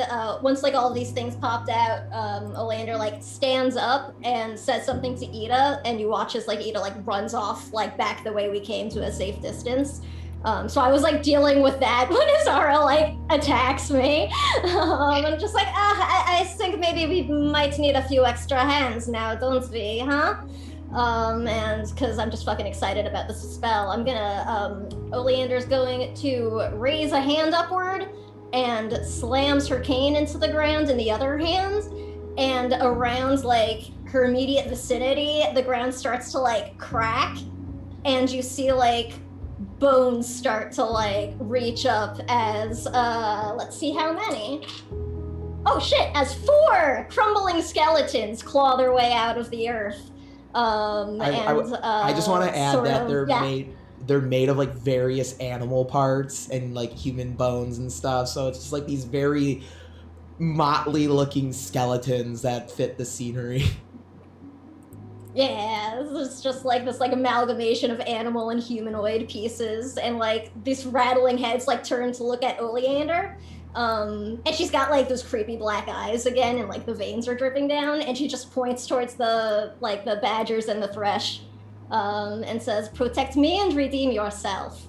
And that's my quick action, is commanding the skeletons, and now the skeletons go right after me. Okay. They generate near me, so just like in my Nearby. vicinity, and I can direct them. Yeah. Alright, I'm gonna. Yeah. So are they attacking the badgers then? Yeah, in the zone right next to us. Alright. I think I need to roll independently for them. They're all just nukes, so it's pretty easy, and I'm just gonna do this in Roll20 so it goes quick. Yeah, I'm pretty sure like they actually like have your stats written out for them somewhere in the book, because they did. Yeah, I've got them handy. Let's see, so a 13, a 22, a 23, and a 14. The 20-somethings will hit. Okay, so 2 hits. It's only 3 damage a pop.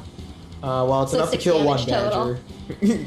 So the skeletons just kind of like, they kind of like crawl, run forward, and then you just kind of jump up and like kind of dogpile this badger in the bones. And when they kind of get up, like some of the rib cages are like stuck with blood and fur from the badgers, and they kind of look back towards Oleander. Master is pleased. Just like, yes, fight strong and you will be free. Free. And anything else you'd like to do, Oleander? That'll be my turn. I just wanted to add the creepy voice effects because I felt like that. No, it's so good. All right, the escalation die is going to tick up to 1 because I'm not going to fucking forget that.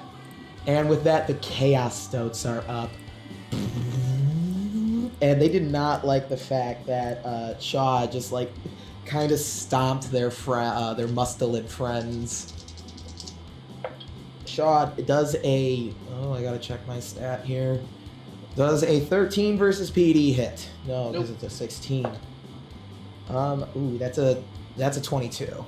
That'll do it. That's gonna be 14 points of magic damage, and I need you to roll that hard save again. Ooh. 15 on the hard save. That is enough. You will pass the save, so you don't let the energy of chaos seep into you this time. You're kind of able to hold strong against the zap of the chaos bolts. Then after magic hits, so he's just gonna flex and use heavy warrior, take half of it. Nice. All right. And with that, how many was that? Did I shoot at you there? No, I think that was 3, 2 miss, 1 hit. Yeah, okay, that's right. Numbers. All right, that is their turn. The Badgers are up, and they're just gonna they're gonna just like engage with the skeletons here. What is the AC for the skeletons? AC is 16. All right, I'll let you know if any of these Badgers get a 16. No. That's a natural 16. That will be a 16 plus as well.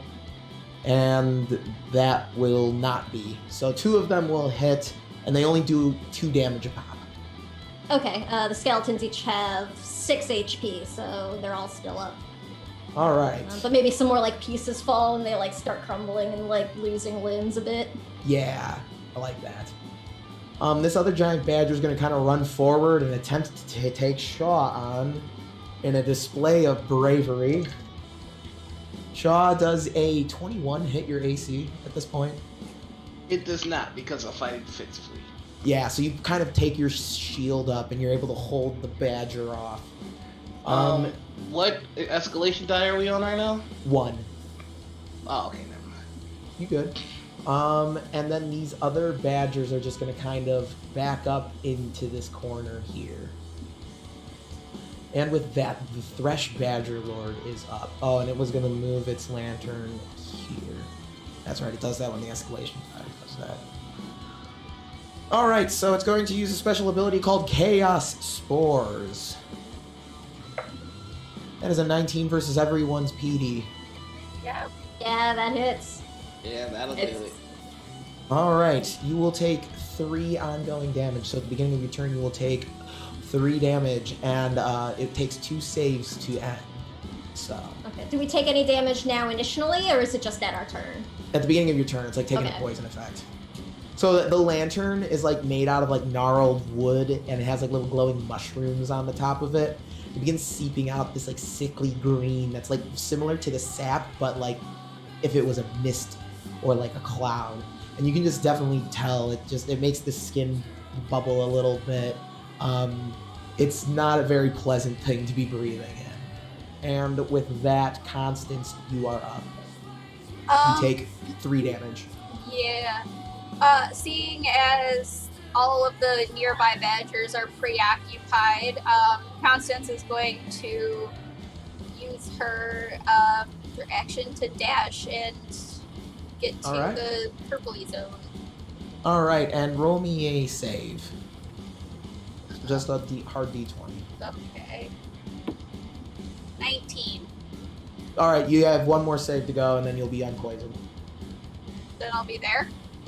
Well, at once Unpoisoned. the poison effect will end for you. Oh, okay. Alright, Soren, is beginning of your turn, you take 3 damage. Okay. I'm going to run forward into the next zone. While I am doing that, I'm going to shoot the badger that is attached to Shaw. Alright. Hopefully not hit him. 9. So, unfortunately, running and shooting is not an easy feat to do no matter what the pirates tell you, and you miss your target. But luckily, no one else got hurt in the mix-up. I'm just gonna sheath the gun. This thing sucks. And just get out my old trusty daggers. And just like yell at the badgers that are attacking the skeletons. Like, all right, come let me prove myself. And I'm gonna try to keep this story going. And I succeed. So actually, now all the skeletons are technically allies, so they'll get +1s this round. Ooh. Score. So anybody in my zone gets +1s. So. Okay. So no one. But my The skeletons. The skeletons. Yeah, you They're guys. kind of like being like the line, the offensive line for this run play that's going on right now on the map. That is what it looks like. It's amazing.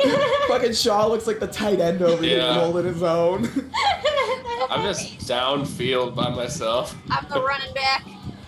Constance is like, throw me the ball, flea flicker. All right, Shaw, you are up.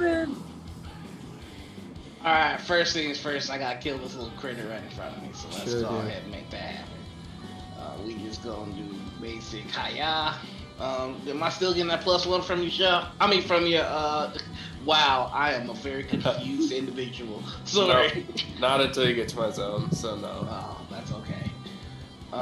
It'll that'll still be hit. 17 to hit and 15 damage. Yeah, that badger's squished.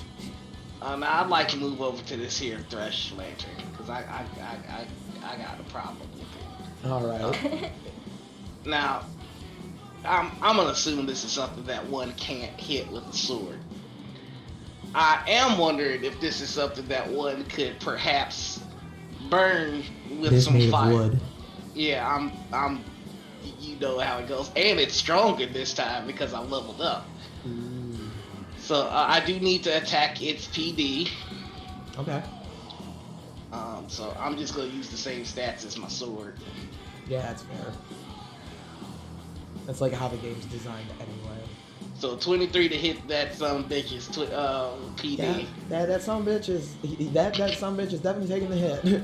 Alright, and now we just gonna go ahead and burn it. Yeah, so the lantern just kind of goes up in flames, and the Badger Lord just. And then I'm gonna look at Azara and Oleander, and I'm gonna go, now you two, knock it off! Party Dad! And he's gonna get back in his defensive stance. What did I do? Party I don't know you just. Dad. I don't know you just yet. I don't know what you did to aggravate this one, but knock it off. Alright, so Outing. Azara, it is your turn. You are no longer confused. Do I still take that damage at the top of my turn now that Yes, Shaw the 3 ongoing damage, yes. And Shaw, you should have taken 3 ongoing damage as well. I'm gonna put a marker up here. First, I will look at Oleander and be like, my apologies, I'm not quite sure what just happened. Regardless, and then everybody move the fuck away from me! So my cleric ability is not especially useful right now. So I'm just gonna if I use my full action, I can dash to be with Constance, right? Yep. Okay, I'm gonna do that. Because, yeah, the Badgers are very much occupied by skeletons right now. Do I still have a quick action after doing that? I feel like this No, is- you essentially use your. just use well, all of it. Yeah. Okay. Alrighty. It's my turn. Oleander, it is your turn. Your skeletons are making a very effective offensive line for this run play. Yeah. And for something that's nearby, it has to be in the same zone, right? Correct. Okay. Then Oleander's gonna sort of slowly start shuffling into the same zone as Soren, just to be able to be a little bit more effective. And I'm going to... I can't reach that guy. Yeah, so I'm just gonna do, I'm gonna cast Chant of Endings, which targets the nearby creature with the lowest HP. Okay. So I'm just gonna sort of look at like whichever badger looks like the most shitty and be like, I think it is your time to rest now, and like shoot a jet of like dark energy at it. Sure. That's definitely gonna miss though. What's it versus? versus MD. I rolled a 2, so it's a 9. Yeah, that's not gonna happen. Yeah, I figured even if it's a badger, that's probably not gonna hit. And actually don't get anything with a miss for that particular cantrip. Did you add so. a +1 for being with Soren? Oh, I did not. Then it's a 10, actually. Oh, and an 11 with the escalation die. Does that hit? No, it won't, but I just wanted to remind you to add your stuff. No, I forgot that time, yeah. Yeah, no, it's just, I know, like, I would want to be reminded. Hey, No, I back to appreciate Mars. it. All right. Like, I have it up there. I'm staring right at it. And then once I roll, I'm like, I don't have to do any other math. All right, oh, and don't forget the 3 ongoing damage. And also, you Oh, yes, 3 and save. that. Roll the saves for that, please. And the save. And then it's my skeletons next. It's just a normal save, right? Like a Yeah. flat save. 14. Yeah, that'll be 1. Okay. 2, so. 5. no. All right, nope. All right. With that, the Chaos Stoats are up. Wait, my skeleton attacks. Oh, that's right. Skeletons. Go ahead and roll those Yeah. skeletons. I'm sorry, I'm not used to +1s. +1, and I use my quick action to command them, which lets them use the escalation die, so they get a +2. Ooh. That's just a 10. No, unfortunately. 22. Yeah. 25. Shit, Yeah. my skellies are boss. And an 18. Well, yeah, that's certainly doing it. The All skeletons right. are just like holding their own against these badgers. So that's 3 damage for each hit. Yeah, yeah, one of the badgers died in the fray. Sweet. So they're just duking it out, these skeletons and badgers, just sword, steel sliding on steel sounds. With that, the Chaos Stoats are up. Oleander, they're not a fan of your skeletons, so they're gonna attack you. Battle Shisa. Yeah. That is an 18 versus PD. 18, yeah, that'll hit. Wait, these are the Alright. badgers? No, these The are stoats. the Stoats. That's gonna be 8 magic damage, and I need you to make a save. Save. Shit, that's a fail with a 9. Alright, roll a d6 for me, please. Alright, hang on, let me minus those. 8 damage, you said? Yeah. Oof, okay, Oleander is already pretty low. And a d6. That's a 6. You are dazed until you pass a save 16 plus. Okay, so that's what, -4 to attacks and defense? Yeah. -4 to just attacks. To attacks, okay. Yeah, Oh, defense is confused or weakened. something is- Yeah, okay. weakened is when it's attacks and defenses. Okay, cool. Alright, and there's 2 more Stoats that are up. Sorry to interrupt real quick. I forgot to do my roll for my dazed at the end of my turn. Oh yeah, go ahead and roll that. 16 plus. Fuck! Alright. Alright, one of the Stoats is actually going to float into the same zone as Constance and Azara. And it's going to crackle, and all this lightning's going to build up and around it, and static from the stuff on the ground, and its eyes are going to glow, and it just goes... and it sends out chaos lightning. Constance and Azara, that's going to be a 6 versus your PD. Nope. So I like to imagine Constance just kind of steps in front of Azara, tosses a bracered arm up, and just kind of catches the lightning in her hand a bit and just squeezes it into a fist. Wonder Woman style, love it. And then one more Chaos Stoat is up, and it's going to attempt the same thing. And that is going to just be, oh my god, a 7 versus PD. This is what I get. So that won't hit. And so, Zara, now you step in front of Constance and kind of hold aloft like a symbol of light in your hand as you catch the lightning yourself. And the giant badgers are up. The skeletons are going to get attacked first. A nat 20, so that'll be 4 damage against one of the skeletons. That's enough to take that skeleton out, and it just kind of crumbles to the ground. That is a dirty 20 to hit a skeleton. I think it was, what, a 16 to hit them? Oh, sorry. Yeah, their AC is 16. Alright, and then there's one more badger to attack. I was looking at my spells, my brain was like, skeleton, that's not me. Yeah, no worries. 12 to hit the skeleton. That will Yeah, not. miss. So the fray between the badgers and the skeletons continue. These 3 badgers, 2 will charge Constance and 1 will charge Zara. Constance does 24 hit. Yeah. Okay, so the badger, and then does a 17 versus AC hit. No. So you only take 2 damage as the badger kind of finds purchase in your leg as you're still recovering from catching chaos lightning. Izara does an 11 versus AC hit. No. All right. With that, the Thresh Badger Lord is up. Let's see. Where did it go? There it is. It's going to step forward into the Fetid Den, Zone D.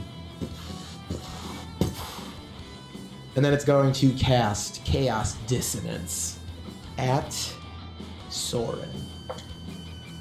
Soren, that is a 8 versus MD. Nope.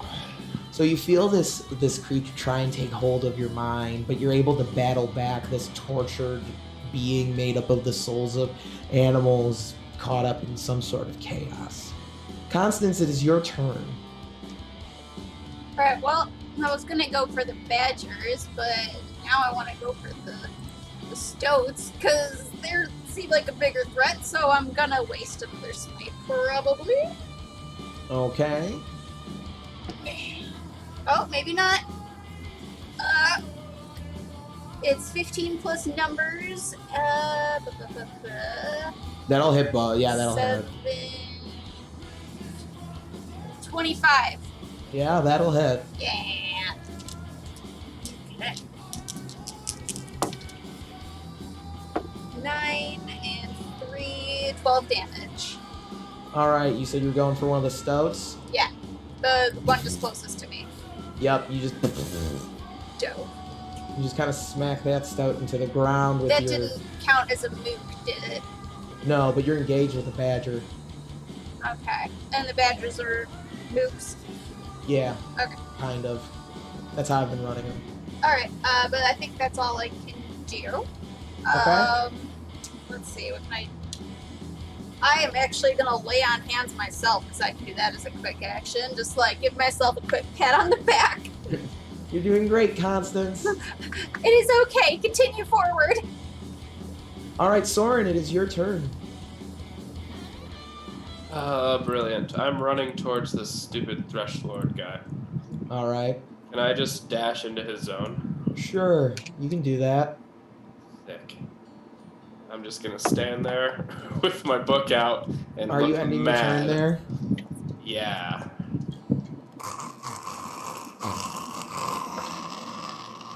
You take 3 rads. Shit. That's not great. Guess I gotta go to the old watch your chop shop again. To the chop shop for you, pal. Alright, well, with that, Shaw, it is your turn. So with my dash action, the farthest I can get is the purple zone, correct? Yes. And there's no stunts that can get me to the red zone sooner, right? No, unfortunately. You could Okey-doke. get rid of those badgers. The skellies are doing. They got that. They're not gonna last much longer. I'm trying to get to the boss. He's the one that needs his head cut off. So I'm gonna dash here. Okay. And I don't think that allows me to do any. That'll be effectively all your stuff you can do right now. Yep. I will use a quick action. I think dashing uses that as well, so... Okay, never mind then. You good. Maybe a All free right. action. I don't have anything that gives me a free action. Alright, Izara, it is your turn. Okay, I'm going to use my Invocation of Healing. No, not my Invocation of Healing, my Invocation of Life. That one. Yes, my Invocation of Life. This battle, you and each of your allies can separately add the escalation die to a single save made by that character. In addition, you and your allies do not die from hit point damage when your negative hit points equal your half your normal hit points. Instead, you die when your negative hit points equal your full hit points.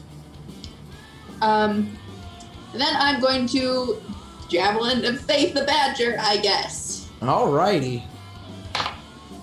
Well, that's a natural 3, so I'm guessing no. Probably not. So you're trying to javelin this badger, and it just kind of jumps out of the way. Takes 2 damage on a miss. Noted. Oleander, it is your turn. Real quick, was I supposed to make a save against the poisons? Oh, fuck, I knew I was forgetting something. Yeah, I've been forgetting about the poison for everyone. I got a 14 on my poison save. I got a I 16. got a 3. I'll roll mine now so I don't forget. I'm sorry, You I need to hate to be the kid that reminds the teacher we had homework, but Yeah, I forgot myself. Oops. Alright. I made my second save, but I still took off damage for the start of Alright. my turn. Perfect. So for the poison I failed, but for the dazed I succeeded. Well, that's good. You're not dazed any longer. Oh yeah, I think I need to also make a save for being dazed too. That's just when the thresh. Zolander got dazed. Oh wait, no, Oh, you're okay. right. No, you're right. You're right. You do need to save Yeah. versus it. I fail, so I'm still dazed. All right, but you can move okay. or whatever you'd like to do. Yeah, Oleander, I'm actually gonna use my main action to rally because I'm not doing hot at the moment. That's perfectly fine. So Oleander, and then I'm gonna use my quick action to command the skeletons. So I just sort of call out to them like, I did not come back all this way to die to a bunch of rodents. Kill them! And the skeletons are gonna make their attacks. Actually, they're bastards. I know they're not actually rodents. I know. The skeletons are being smart. Oleander should actually know that with her fucking 18 intelligence. Yeah, but these skeletons are just being smarmy.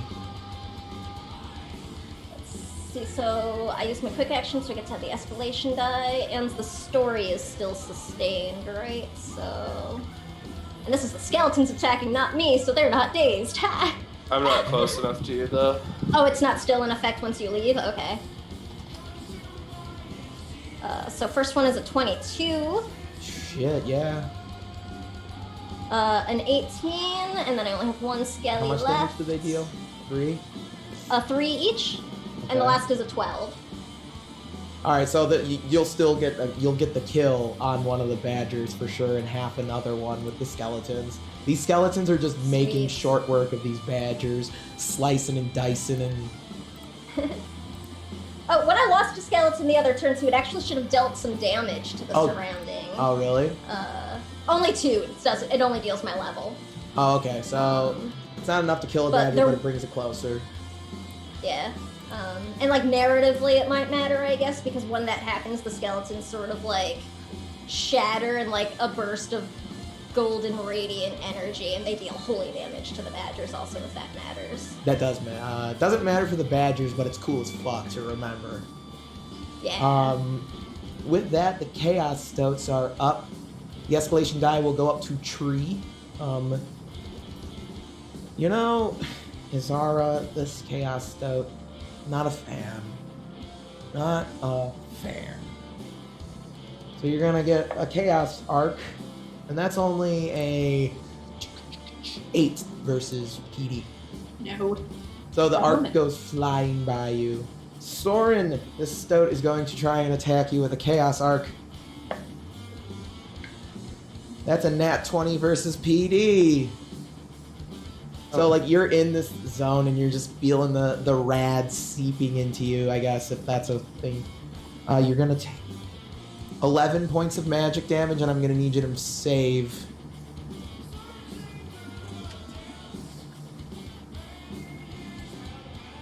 Fine. Yeah, roll a d6 for me, please. 4. So as you are hit by this chaos bolt, bees begin erupting from the wound, and you are surrounded by a swarm of bees that will deal 2 ongoing damage until you use an action to roll on the ground. Jesus, I'm gonna die. And with that, the giant badgers are up. I don't even know if I should even bother rolling for them anymore. They're not even like doing anything. You know what? The badgers are gonna begin ducking back into their holes because self-preservation, and they know they're getting their asses handed to them. So the badgers are gonna retreat from this fight, actually, leaving the thresh up, and it's going to Soren, you can get an attack of opportunity in here if you would like.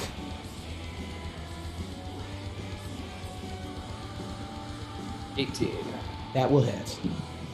Cool. 4 damage. All right. So as it walks by, you get a dagger into it. It's hard to find purchase in the wood, stone, and fur body. It kind of turns around, looks at you as it walks towards Constance, and takes a swipe at her. Constance, that's a 21 to hit. Oh, I don't think it actually does. No, not with my So- halo. So it goes to hit you, and you just kind of have this like radiant, just light kind of reflect off the claw as it goes to you, as you can make a follow-up attack. Yes, I would like to do that. Am I allowed to make this follow-up a smite? Smite is Yes. a free action. Okay. You've got me. It's a crit fail. So you try to attack it, and the thresh kind of just lunges backwards as you swing wide. We're doing Anything great else? tonight, everybody. It's not my turn. Is it my turn? Oh, it's Oh. my turn. Wait. Yeah, that's why I was asking. Oh. Sorry, I thought I was reacting. Now it's okay. Then I guess no. Okay. Oh wait, how is Azara doing actually? Is she looking rough? Is she okay? I'm alright. Okay then. That's it. All right, Soren, your turn. Okay, I'm gonna limp into the other zone that he just ran from me in. And I'm just gonna fire my gun in the air. Like, don't run from me. And I'm gonna cast Sound Burst. My big boy spell. The one that Shawnee's been telling you. Can you bust that one out at the beginning of the fight, please? That's a natural 20. Fuck. Uh-oh. More people need to listen to Shaw. Break it up! 24 times 2 plus 4 is Yeah, okay, so you 52. So you fire your gun off in the air, and it goes off like a cannon, just. And like when you do this, you're screaming, and the gun actually like, heats up, and it begins steaming from the vial, and the vial begins cracking as the gun, the aether inside turns red, glowing orange, and when you fire the gun off, it's like a cannon going off, and the thresh just shatters from the sonic shockwave. Pieces of wood, stone, bark go flying, and the stag skull that adorned its head kind of just lands in like a sludgy green sap. I'm gonna pick it up.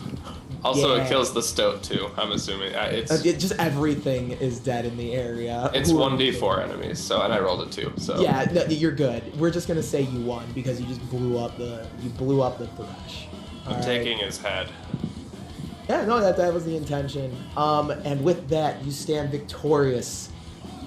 But much like the last time a thresh died, Soren, as the echoes of your spell are still going off,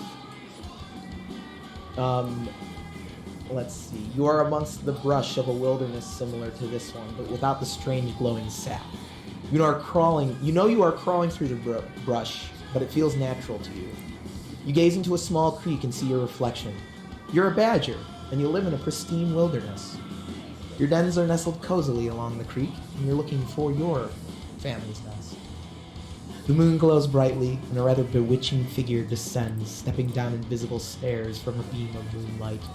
His fine robes glisten bright turquoise blue and glimmer like a butterfly pattern, because he can extend these bat-like wings with like butterfly pattern that kind of descend into his robe when he's not using them. He has striking features, long silver and dark blue hair, and bright blue eyes. He holds aloft, levitating above in his hand, a strange heart-shaped acorn. Blue-green sap veins drip from the heart as it pumps the sap, as the fey figure magically commands it. You panic and seek shelter wherever you can, but it is too late. You watch as this strange sap rains down upon your den, soaking your pack. You turn to run, but are stopped by the enchanting fey appearing before you. Artemis was unable to snow them, so perhaps you will be of assistance. He pokes your nose and zaps you with a blue streak of magic. your vision goes green. It's at this point that you rejoin reality and are able to share the plight of the Thresh Badger Lord. As the rest of the party, after the Thresh is slain, the spirits of badgers, stoats, and various other woodland animals gather, glowing an unnatural green, make various noises in a sort of discordant harmony, very reminiscent of when you encountered the Thresh in Badger Creek. Spectral animals wisp in the wind, and you can see their skeletons beneath the ectoplasm. As they speak in their animal chorus, the crowd of woodland animals, ghosts, flash fantastically in all sorts of colors. You can feel them tugging at you, at that little sensation you feel when you're having a vision from your special gift. Be it a tingle, a twinge of pain up the knee, or just a sense of dread you feel. But you certainly feel it. And you can feel free to describe the sensation you get when your clairvoyance is like kicking in.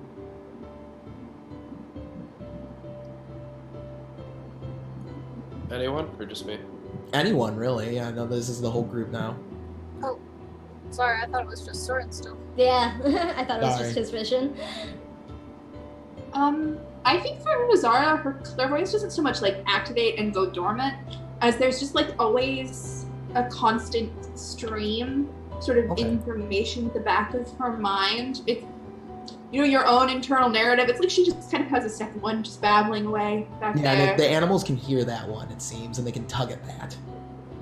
And every now and then it just gets louder, and suddenly she'll see something, and it's kind of like remembering things that have never happened to her.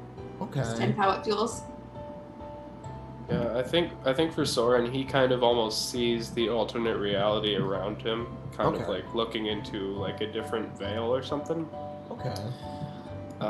And that is kind of what has fueled his stories throughout his life, is just the occurrences between these realities that he can kind of see, but not really. Okay. Constance feels deja vu to the max. But, like, it's never... it hasn't happened in this reality, but it did in some reality, and it's confusing, but also exciting. Okay. Oleander, Shaw. Feel free. There's like a welling of fire in Shaw's belly, and every time he uses his fire, there's a moment when he's spitting it forth where he kind of loses himself for a second, and when the clairvoyance takes over, it's just like when he's losing himself and shooting the fire. Okay. And our newest party face, Oleander. I think it's kind of similar to the way Soren like described like seeing through like a veil, but for Oleander it's kind of similar to the way she feels about like the dead and the spirits, where it's like all the time, and she's just sort of learns to like parse like, oh, this is like sort of shaded in a different way, so this is something to do with the wrongness, because she doesn't like know it as the convergence. She just thinks of it as something is wrong, and nobody but dead spirits has ever understood. So like for her, they're different, but they're very intertwined. So Okay. And it is worth noting these are the spirits of dead animals, so yeah, necromancer stuff. right. And the animals do address you as a group. You have freed us from a certain cursed existence, and for that, we can never repay you. We may offer what little knowledge us crawling creatures may.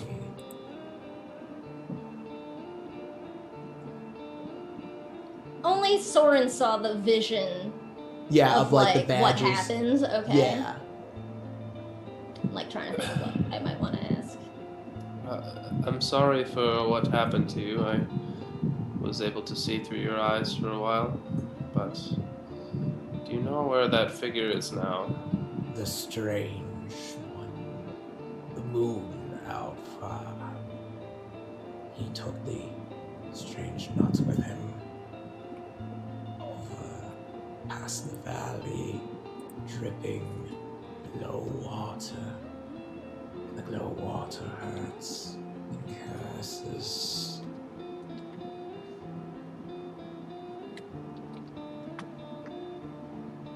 You know of a safe passage that doesn't hurt or curse?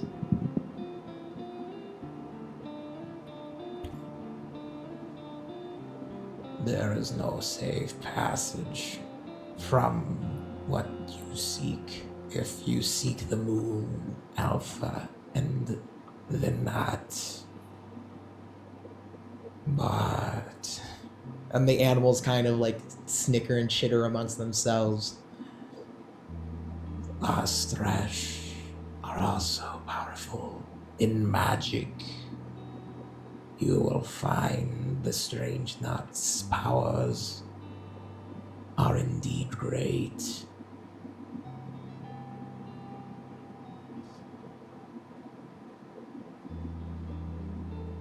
Do you know...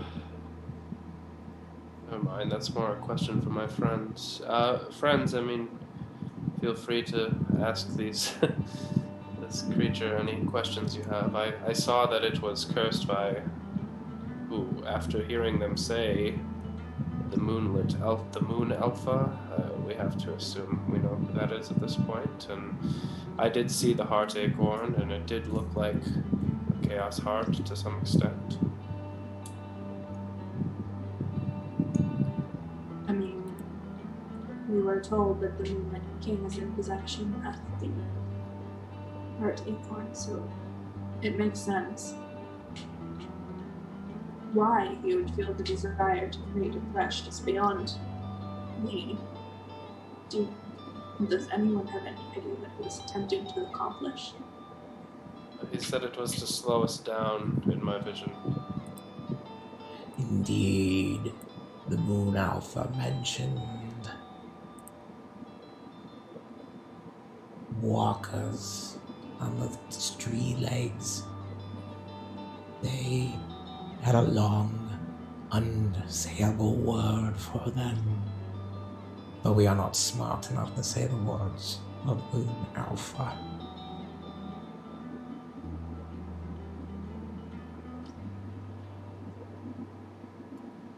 I don't suppose we could find a way to mask our approach from them. Huh? Tried to hide from the moon. I'm sorry, I couldn't hear you there.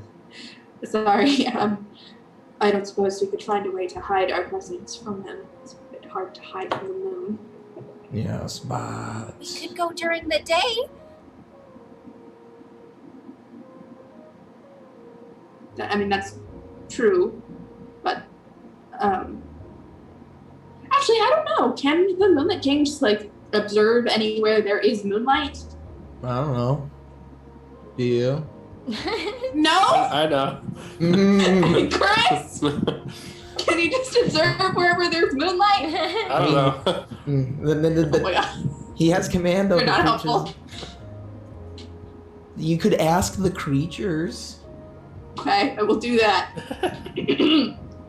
Can he just observe wherever there is moonlight? He appeared before us where the great sky rock glowed. I suppose that means if we could find places of shelter in the night, then he will not be able to track our progress.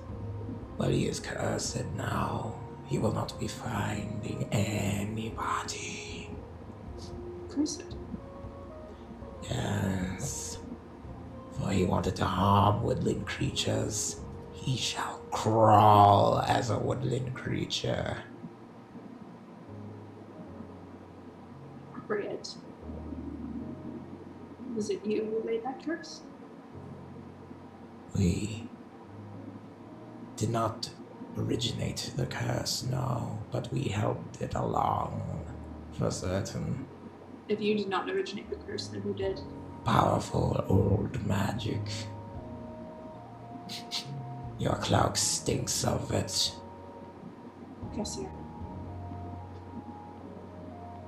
What can you tell me about the Huntress? And he's going to give a detailed description of the angels and Malekith's bow and the person that killed Amy. We do not know much about these Arcadian snipers you speak of. But the Huntress, the daughter of Malfax, we await her father in the life beyond. And the Wild Hunt, you have made a very strong adversary.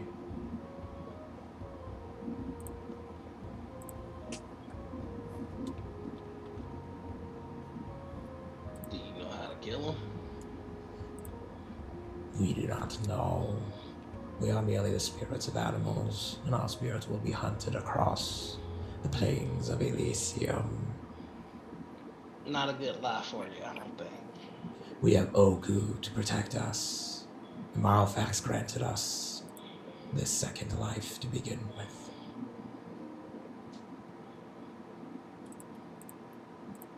Do you know why the Huntress Artemis was seeking the heart sheep? When we first encountered her, it didn't sound... I don't know, her bearing, and she said it was strange. We do not know her motivations, but the heart, not whatever, it's powerful. It is what allowed the Moon Alpha to command us, creatures of the earth, of Everencia, of the realm, born of nature, not of the moon.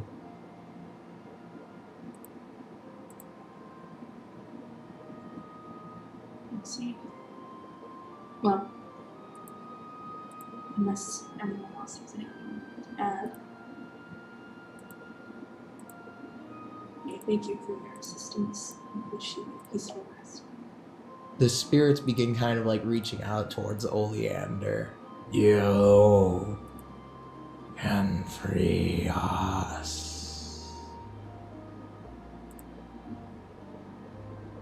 I can do my best. Because like mechanically, it's things that Oleander summons. Yeah, but I'm gonna say because narratively we're like running with it. Yeah. I just wanted to like make sure you knew before I was like bullshitting my way. I'm like, I can't do this all the time. We talked about this. Right. We had talked about that. Like, if yeah, you can do it mechanically in a fight. Right. You know, like, oh, it makes sense that you could use your magic to like free undead it's like things. my one unique thing is, you know, the dead seek Oleander for aid. So yeah. this is also sort of for like so audience knows I'm not like that's not how the necromancer class actually works, because I feel like that could be handy to just point out. Yeah, that's good to know. Yeah, so Oleander will move forward, and as she steps, like, her eyes start filling with that blackness again. And she'll just say, well, you have done a lot of good by passing on this information, and we will try to make things right. I think you can be at peace now. We thank you. She'll, like, reach out and, like, touch like the forehead of like one of the like entities, kind of. Yeah. And like that black, this is like spilling through like down her hands too, but when she touches them it like flashes with like a golden holy light. Okay, nice. And the animal spirits, they kind of like in a flash of light, they're gone, the fog settles, and you're kind of like in this corrupted grove of glowing mushrooms and this big dead tree that sits alongside the river. You see that that green sap is just kind of leaking into the river that just kind of flows westward, the direction you're going to be traveling.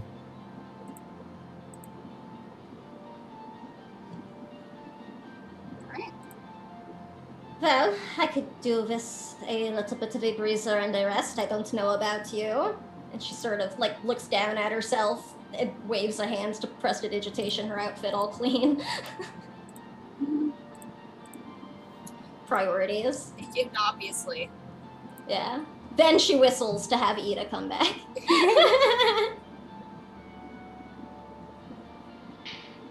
I'm not gonna disagree with you there. I am mighty tired. I could do the rest.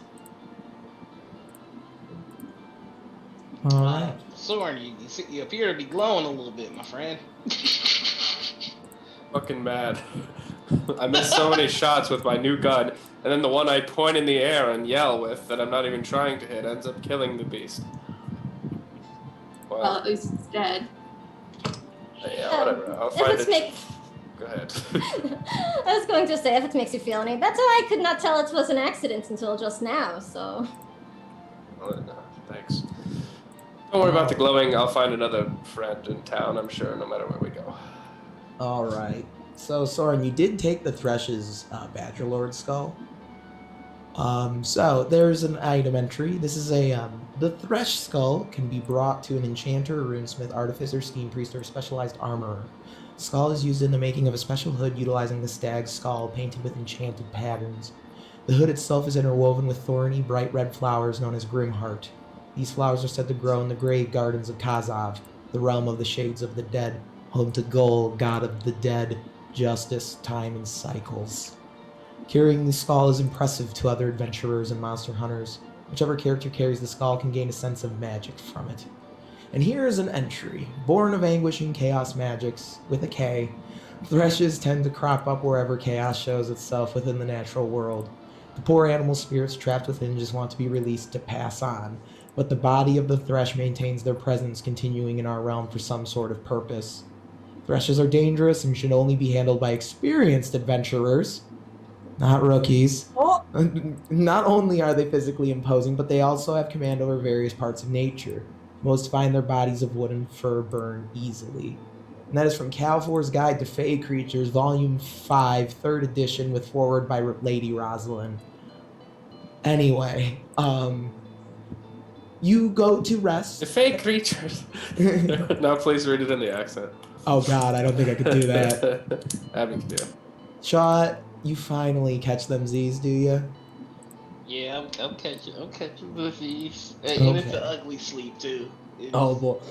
Every now and then, like little spurts of fire come out. It's like sleep apnea, but for dragon people.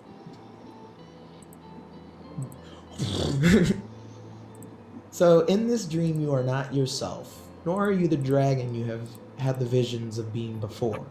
At least you're not yourself as you know yourself now. You feel younger, without the beard, and what's this, a full head of hair? You touch your face, and there are no scales. You're adorned in armor made from the various parts of monsters slain by some mighty warrior. You feel the steel in your dominant hand.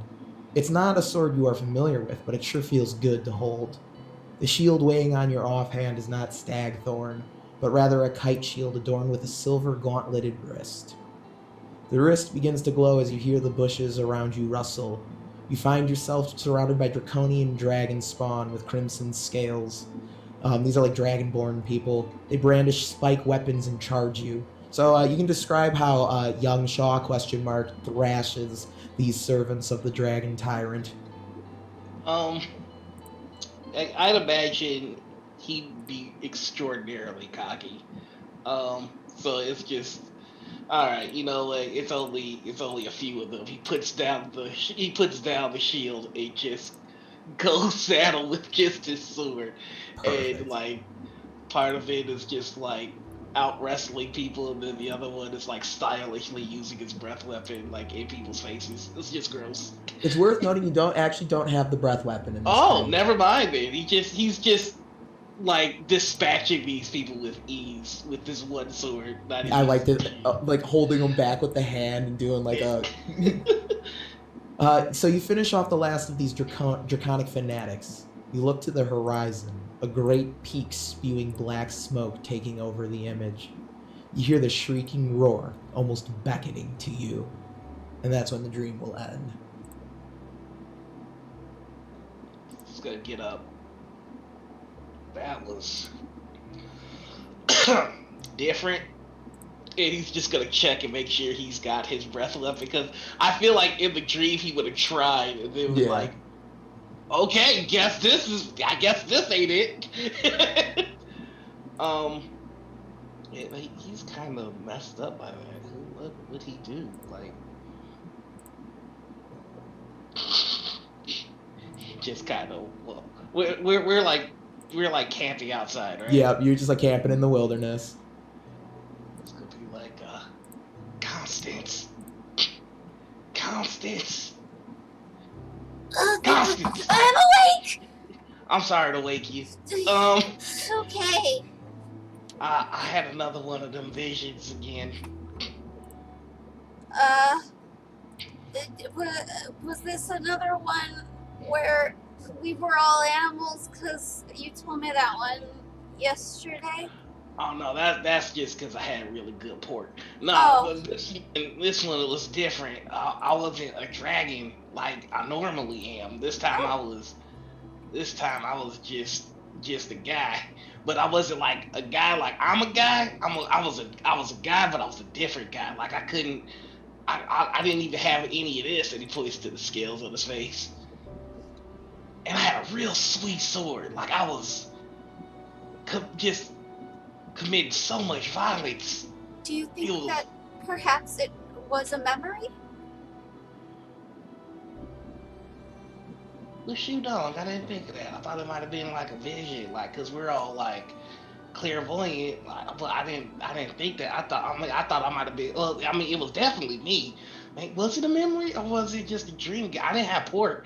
Oh man, I don't know. Am I? Yeah. I think that was a memory. That means I wasn't always a dragon though, or a dragon man, or a man dragon. I was killing man dragons. Oh. Like a lot of them, and like really well. Like this one guy just like he thought he had me, and then like before he knew it, his face was like staring at his ass because I cut his head off. That is most descriptive. It was beautiful. It was in a spin move. I don't normally do spin moves cause on account of all the heavy armor and what's not. But you know. Well, I am glad that you may have remembered something. I do not quite understand what the memory was about or meant to represent, or how it relates to who Shaw is now. But you know what? You know who I should wake up? I should wake up Soren, because Soren knows all sorts of stories. Soren does know many stories. Perhaps he knows of the hero that you once were. Yeah, I was definitely a hero. What you feel like? Think about it. He's like, yeah, that's about right. So then he's just going to like, Soren. So I was just gonna mutter, "No, come back to bed." Oh, great! I'm here. Awesome. I'm with you all. Anyways, what's up, Shaw? I think I had a vision, and I could use some help, because you might know what this is about. All right, hit me. All right. Do you know the story of a person who killed a bunch of dragon men? Yeah. Do I, Alex? There was a story you had actually referenced previously to your good friend Shaw. That kind of like you remember mentioning to him, and when he kind of brings this up to you, because you're Soren and you know all the stories, I just need to find it in the notes. It's always a good sign when a question makes the DM go to the lore tab. Yeah. Especially if it's accompanied by the sound of. So, Ignis Azuthera, terrible dragon lord of Speldoom, lorded as tyrant over the land for too long.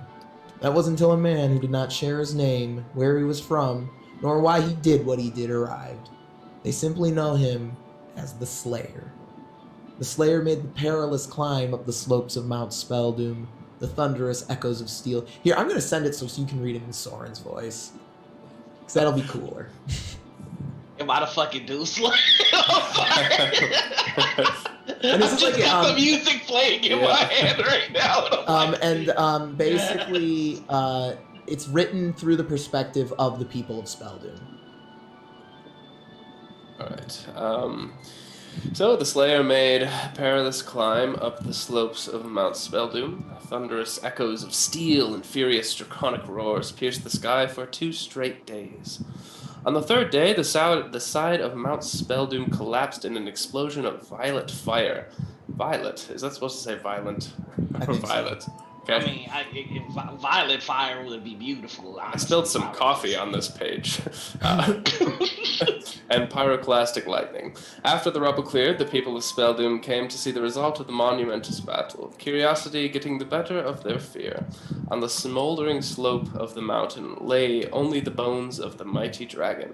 The slayer was assumed to have been killed in the blast, his sacrifice never forgotten by the people of the land, and in return, the folks of Speldoom and the surrounding lands have solidified the Slayer's place in legend.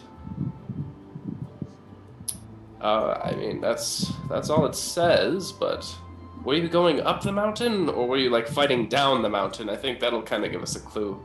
I was going to the mountain. There are a bunch of dragon men, right?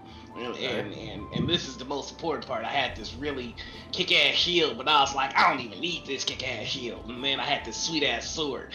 And when I tell you that I got busy with this sword, now I'm not pulling your leg here, Soren. I was getting busy with this sword. All right, I was doing things. So we were both dreaming about getting busy. Is what you're saying?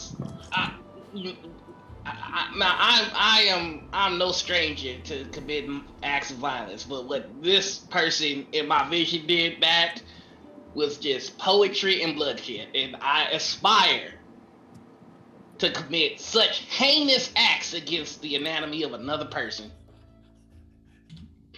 Well, if everyone is up, should I make some coffee or something? Is Zara still fast asleep? I love that Zara's sleeping through this. Like, Constance is like, she's like in pajamas. They're like freaking probably footies or something. I don't know. She's like curled up, holding a pillow, just like listening to the story. You know, I have a lot of stories. Oleander doesn't sleep, but probably failed to mention this to everyone, so she, like, settled in like she was gonna go to bed, like, in the wheelchair, and is just up reading, like, this whole time. That's so terrifying. I need y'all to understand that I had a man smell his own asshole because I cut his head off so quick, alright? Okay, well, that is very educational, Shaw, thank you. Well, Shaw, I mean, if Constance is correct and these are memories, perhaps, it sounds like there's a possibility you could be the Slayer. We should definitely go look into it. At this point, I mean, I'm happy to help you with anything. But the thing is, I wasn't a man dragon. Like in my dream or vision, I tried to, and he like shoots a jet of flame at the fireplace to get it going, or the fire pit. Like, I tried to do that, and it wasn't there, and then I felt my skin, and first off, the atrocity was that there was no beard there, and I don't know what choices, it's just, but, you know, other than that, everything was fine. There was no scales, no beard, but just hella violent. Is my beard slowing me down? You think that's the reason when I try to do a twirly, and then cut a head off quick, there's always that little bit of bone like right around here that I ain't got the twerk. Well, I'm sure it's ruining all of your aerodynamics. We could trim it. We could work together. Alright, we might have to do something about this situation here. Shaw, just so you know, I believe the Slayer was just a man, and he was fighting against the dragons. So I think the mystery really lies in, if we want to go with the theory that you are the Slayer, that what happened to make you not the Slayer? Or more than the Slayer, maybe. You think if I ever figure out my Slayer ways, well, hell, I'm gonna have to forget y'all. I mean, that is just a lot of violence that I would gain the ability to do, but just... That is, how is it said? That is very cold. Oh, wow. Oh, okay. Cool. I'm just saying, if I were half the man that I was in my vision, I'd be barbecuing those angel wings right now. You know what I'm saying? I tell you what, Emmy be here, we be having a feast. Do you know how long ago the story was, Soren? I don't know. Do I? This is why you travel with smart people. I didn't even think that. You'd be surprised to see what our intelligence score is. Oh, Just no. kidding. I'm pretty sure I mean, that. Oleander's a smarty. Yeah, yours is fine. So Oleander's the smart one, and then there's Constance and Shaw who share one brain cell. Soren thinks he's the smart one. Let's see. Do I have- It's okay, Oleander will make sure you know who it really is soon. The phrasing the story really uses is just a lifetime ago, almost. Okay. It's just kind of like, it was a long time. It was long enough ago to be a legend, but not so long ago that it's like Alfenheim Empire shit. And where did they say this took place? Like Speldoom. how far away are we from Speldoom? Pretty far at the moment. I'm pulling up the map right now. We're going like the opposite direction now, right? Because we had Yeah. started heading that way, and then Now we... you are like in Old Pashnew, like you've crossed over into Old Pashnew. Speldoom is down here to the east of Starfall and Nightglade. To the west. The east of Kragenholt. Oh, and it's in the Empire. That's fun. Yeah, it is. Little did the Slayer realize killing the Dragon Lord allowed the Empire to just kind of come in and steamroll him. Oops. Dankeschön. I don't know if I need to apologize for that yet, so I ain't saying shit. Look, theocratic, fanatic Empire, or Red Dragon Tyrant. Take your pick. Well, Shaw, I mean, if you wanted to go investigate it, I'd go with you. I mean, we're already in a different district anyways. What's one more? I mean, but we still gotta get that nut. Well, afterwards, maybe. After we get the nut, then we can get busy with our sword. I don't know. There's something there. I mean, I We'll workshop it. all right, so way I figured, the three things that I want to do is we got to get that nut. We got to finish what we started, because that's what, yeah. And then yeah, he pulls out the compass. Then we got to solve this. And then I can figure out about myself. This sounds like a plan. Alright. Oh man, if I get cool like moves with my sword, if I get that sweet ass sword, can I tell y'all a little bit about that sword? I'm gonna tell y'all a little bit about that sword. That sword was so comfy in my hands, it felt like a third arm, you know what I'm saying? Oh, do go on. Book goes back up. Crazy. And that's how he's gonna be for the rest of the night, just talking about that fish. I'm gonna scoot over towards Oleander while Shaw's going on, and just kind of peek over their book. So, what do you read? I see you read all day, pretty much. Oh, well, I mean, it depends.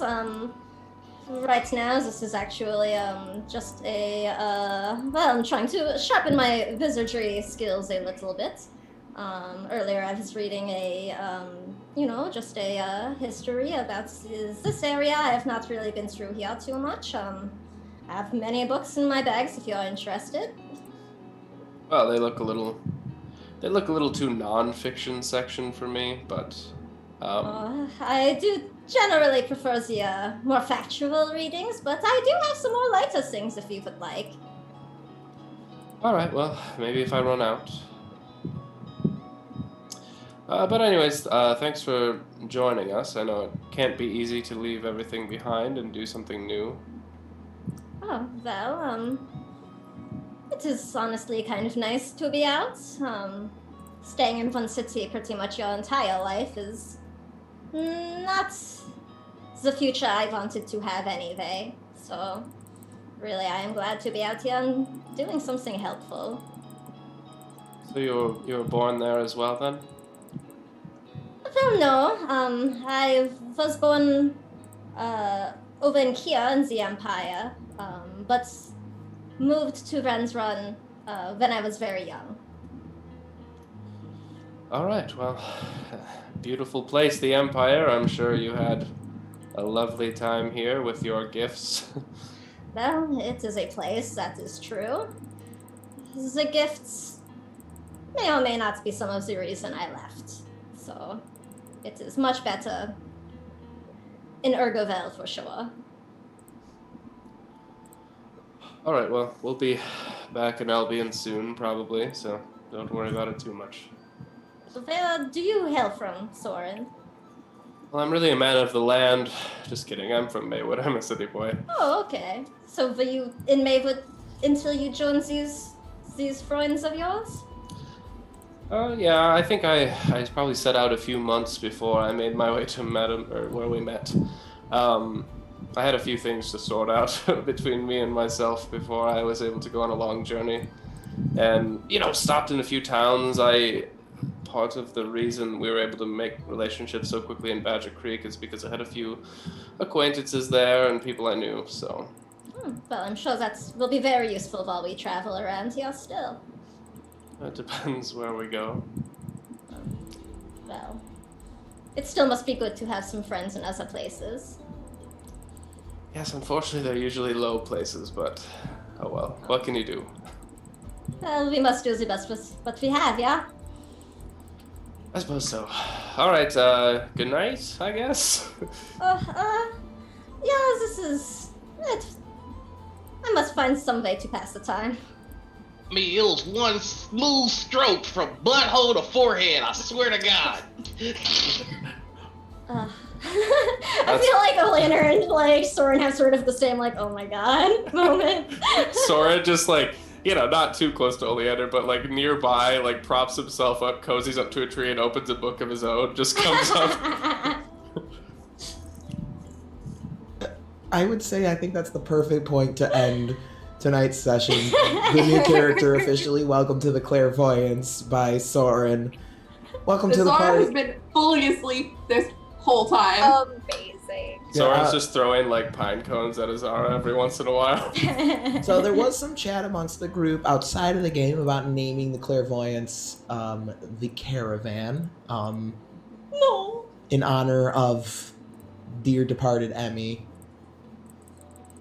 So feel free, audience, you can give your opinions on said thing as well. It's so touching. Emmy would be touched. And with that, we will talk about who we are, where you can find us, and all that stuff. Thank you for joining us for WovenRealm Episode 10, Don't Fear the Reaper. Welcome to the party, Oleander Morgenstern. We look forward to having you. Hopefully your time with the Clairvoyants is a little bit longer. I just gotta beat 9 episodes and I'm already doing better. Let's go. All right. Hey, those skeletons are doing work for you. That was fucking fun, not gonna lie. I really like that. All right, Noir, who plays Shaw, tell us about yourself. I could tell you about where you could find me online, and that would probably help my brand. But I think I'm gonna take the next minute or two to just go full Shaw and tell you that I cut a man in half, right? And then I slapped him in the face and his full torso went 360, and I ducked down and he killed at least 4 of his friends. And then I slapped him so hard that the top torso then took flight as if it were some sort of copter of hello. It was great. I've never seen anything like it before. I'm gonna do this all day. Sorry, Tom Noir. You can find me all over the internet as The Noir, Enigma, Twitter, Twitch, YouTube, Instagram, TikTok. Then you can find everywhere I'm working on my pin page. Also, I just got a new website that's also on my Twitter, so just check it out. Very nice. Sam. Hey everyone, I am Sam. You can find me on Twitter at TheSamWisest. I am the Samwise GameG here on Twitch. I'm the accessibility director here. You can see me right here next on Monday with the folks of No Initiative. We'll be playing the season finale of Quest the Soaring City. So make sure to check that out. We also have a bunch of new things coming, so follow No Initiative TV on Twitter for updates. I'm going to be hosting a new podcast with them, and we're casting for a thing right now. And real quick, I do want to say thank you to everybody who has donated or followed or sent bits. this month we are doing our fundraiser for the Transgender Law Center as part of Pride, and we have already raised $340 of our $500 goal for the month. So we're already over halfway there. Let's keep going, and maybe we can increase that target goal and raise even more money to help try to protect trans rights. So I think that's pretty much all I have right now. I'll pass it on, and trans rights are human rights. Eat it, TERFs. Hello, I Go believe. ahead. Oh, Jesus. Hello, I believe it is my turn. I'm AJ. You can find me here where I am our creative director and stream mommy. And if you like dice, I occasionally post some on Jawbreaker Dice where I pour some resin. It's good times. That's all. All right. Lucy, you were talking about planning a game earlier? Oh, yes. Hi. I'm Lucy. You can find me on Twitter and Instagram at Bluebird Draws. I deleted my TikTok because they're spying on us. It's fine. You can also find me over on Fat Dragon Gaming or Fat Dragon Gaming 2020 on Twitch. Every Thursday, I run a 5th edition pirate-themed campaign called Lady's Legacy. We're delving into a very fun dungeon. Hopefully it'll be very fun. I haven't planned it tomorrow. I am also part of our Saturday Star Wars Scum and Villainy 5e game. I play Jayara, the Twi'lek operative. We're currently on a season break between the 2 seasons, but we'll be back soon eventually, probably. I think that's it. All right, Chris. Sorry, I was watching the I Hate a Man clip. I'm Chris. I'm Chris. Before I break over the best game ever that we've ever played, I'm Chris. I'm going to be taking over the GM seat eventually. Right now I'm playing Soren, and, PCs beware. I made an NPC today that half of you are going to despise, so that's what I got today. It's a plug for you all instead. Oh, thanks. And I'm Alex. I'm busy these days, but you can find me here running WovenRealm for the time being, and then I will eventually be also taking up the player's mantle as Fenris Vargenhelm, aka Fenris Amarak, aka Vercingetorix Vargenhelm. I do have plans for other things going on. Thank you everyone who's donated so far. 13th Age is a great system. I highly recommend it. If there is interest in some of the fun rules that I've kind of developed to make it a little more I don't know what to call it, digitally interfaced and Virtually accessible? Virtually accessible, as well as adding some my own little twists and things. Let me know. I'm more than happy to share them. Other than that, join us next week as the adventure continues, and the Clairvoyants will be continuing to the town of Brock Tree to see just what chaos has been wrought. Until then, stay classy.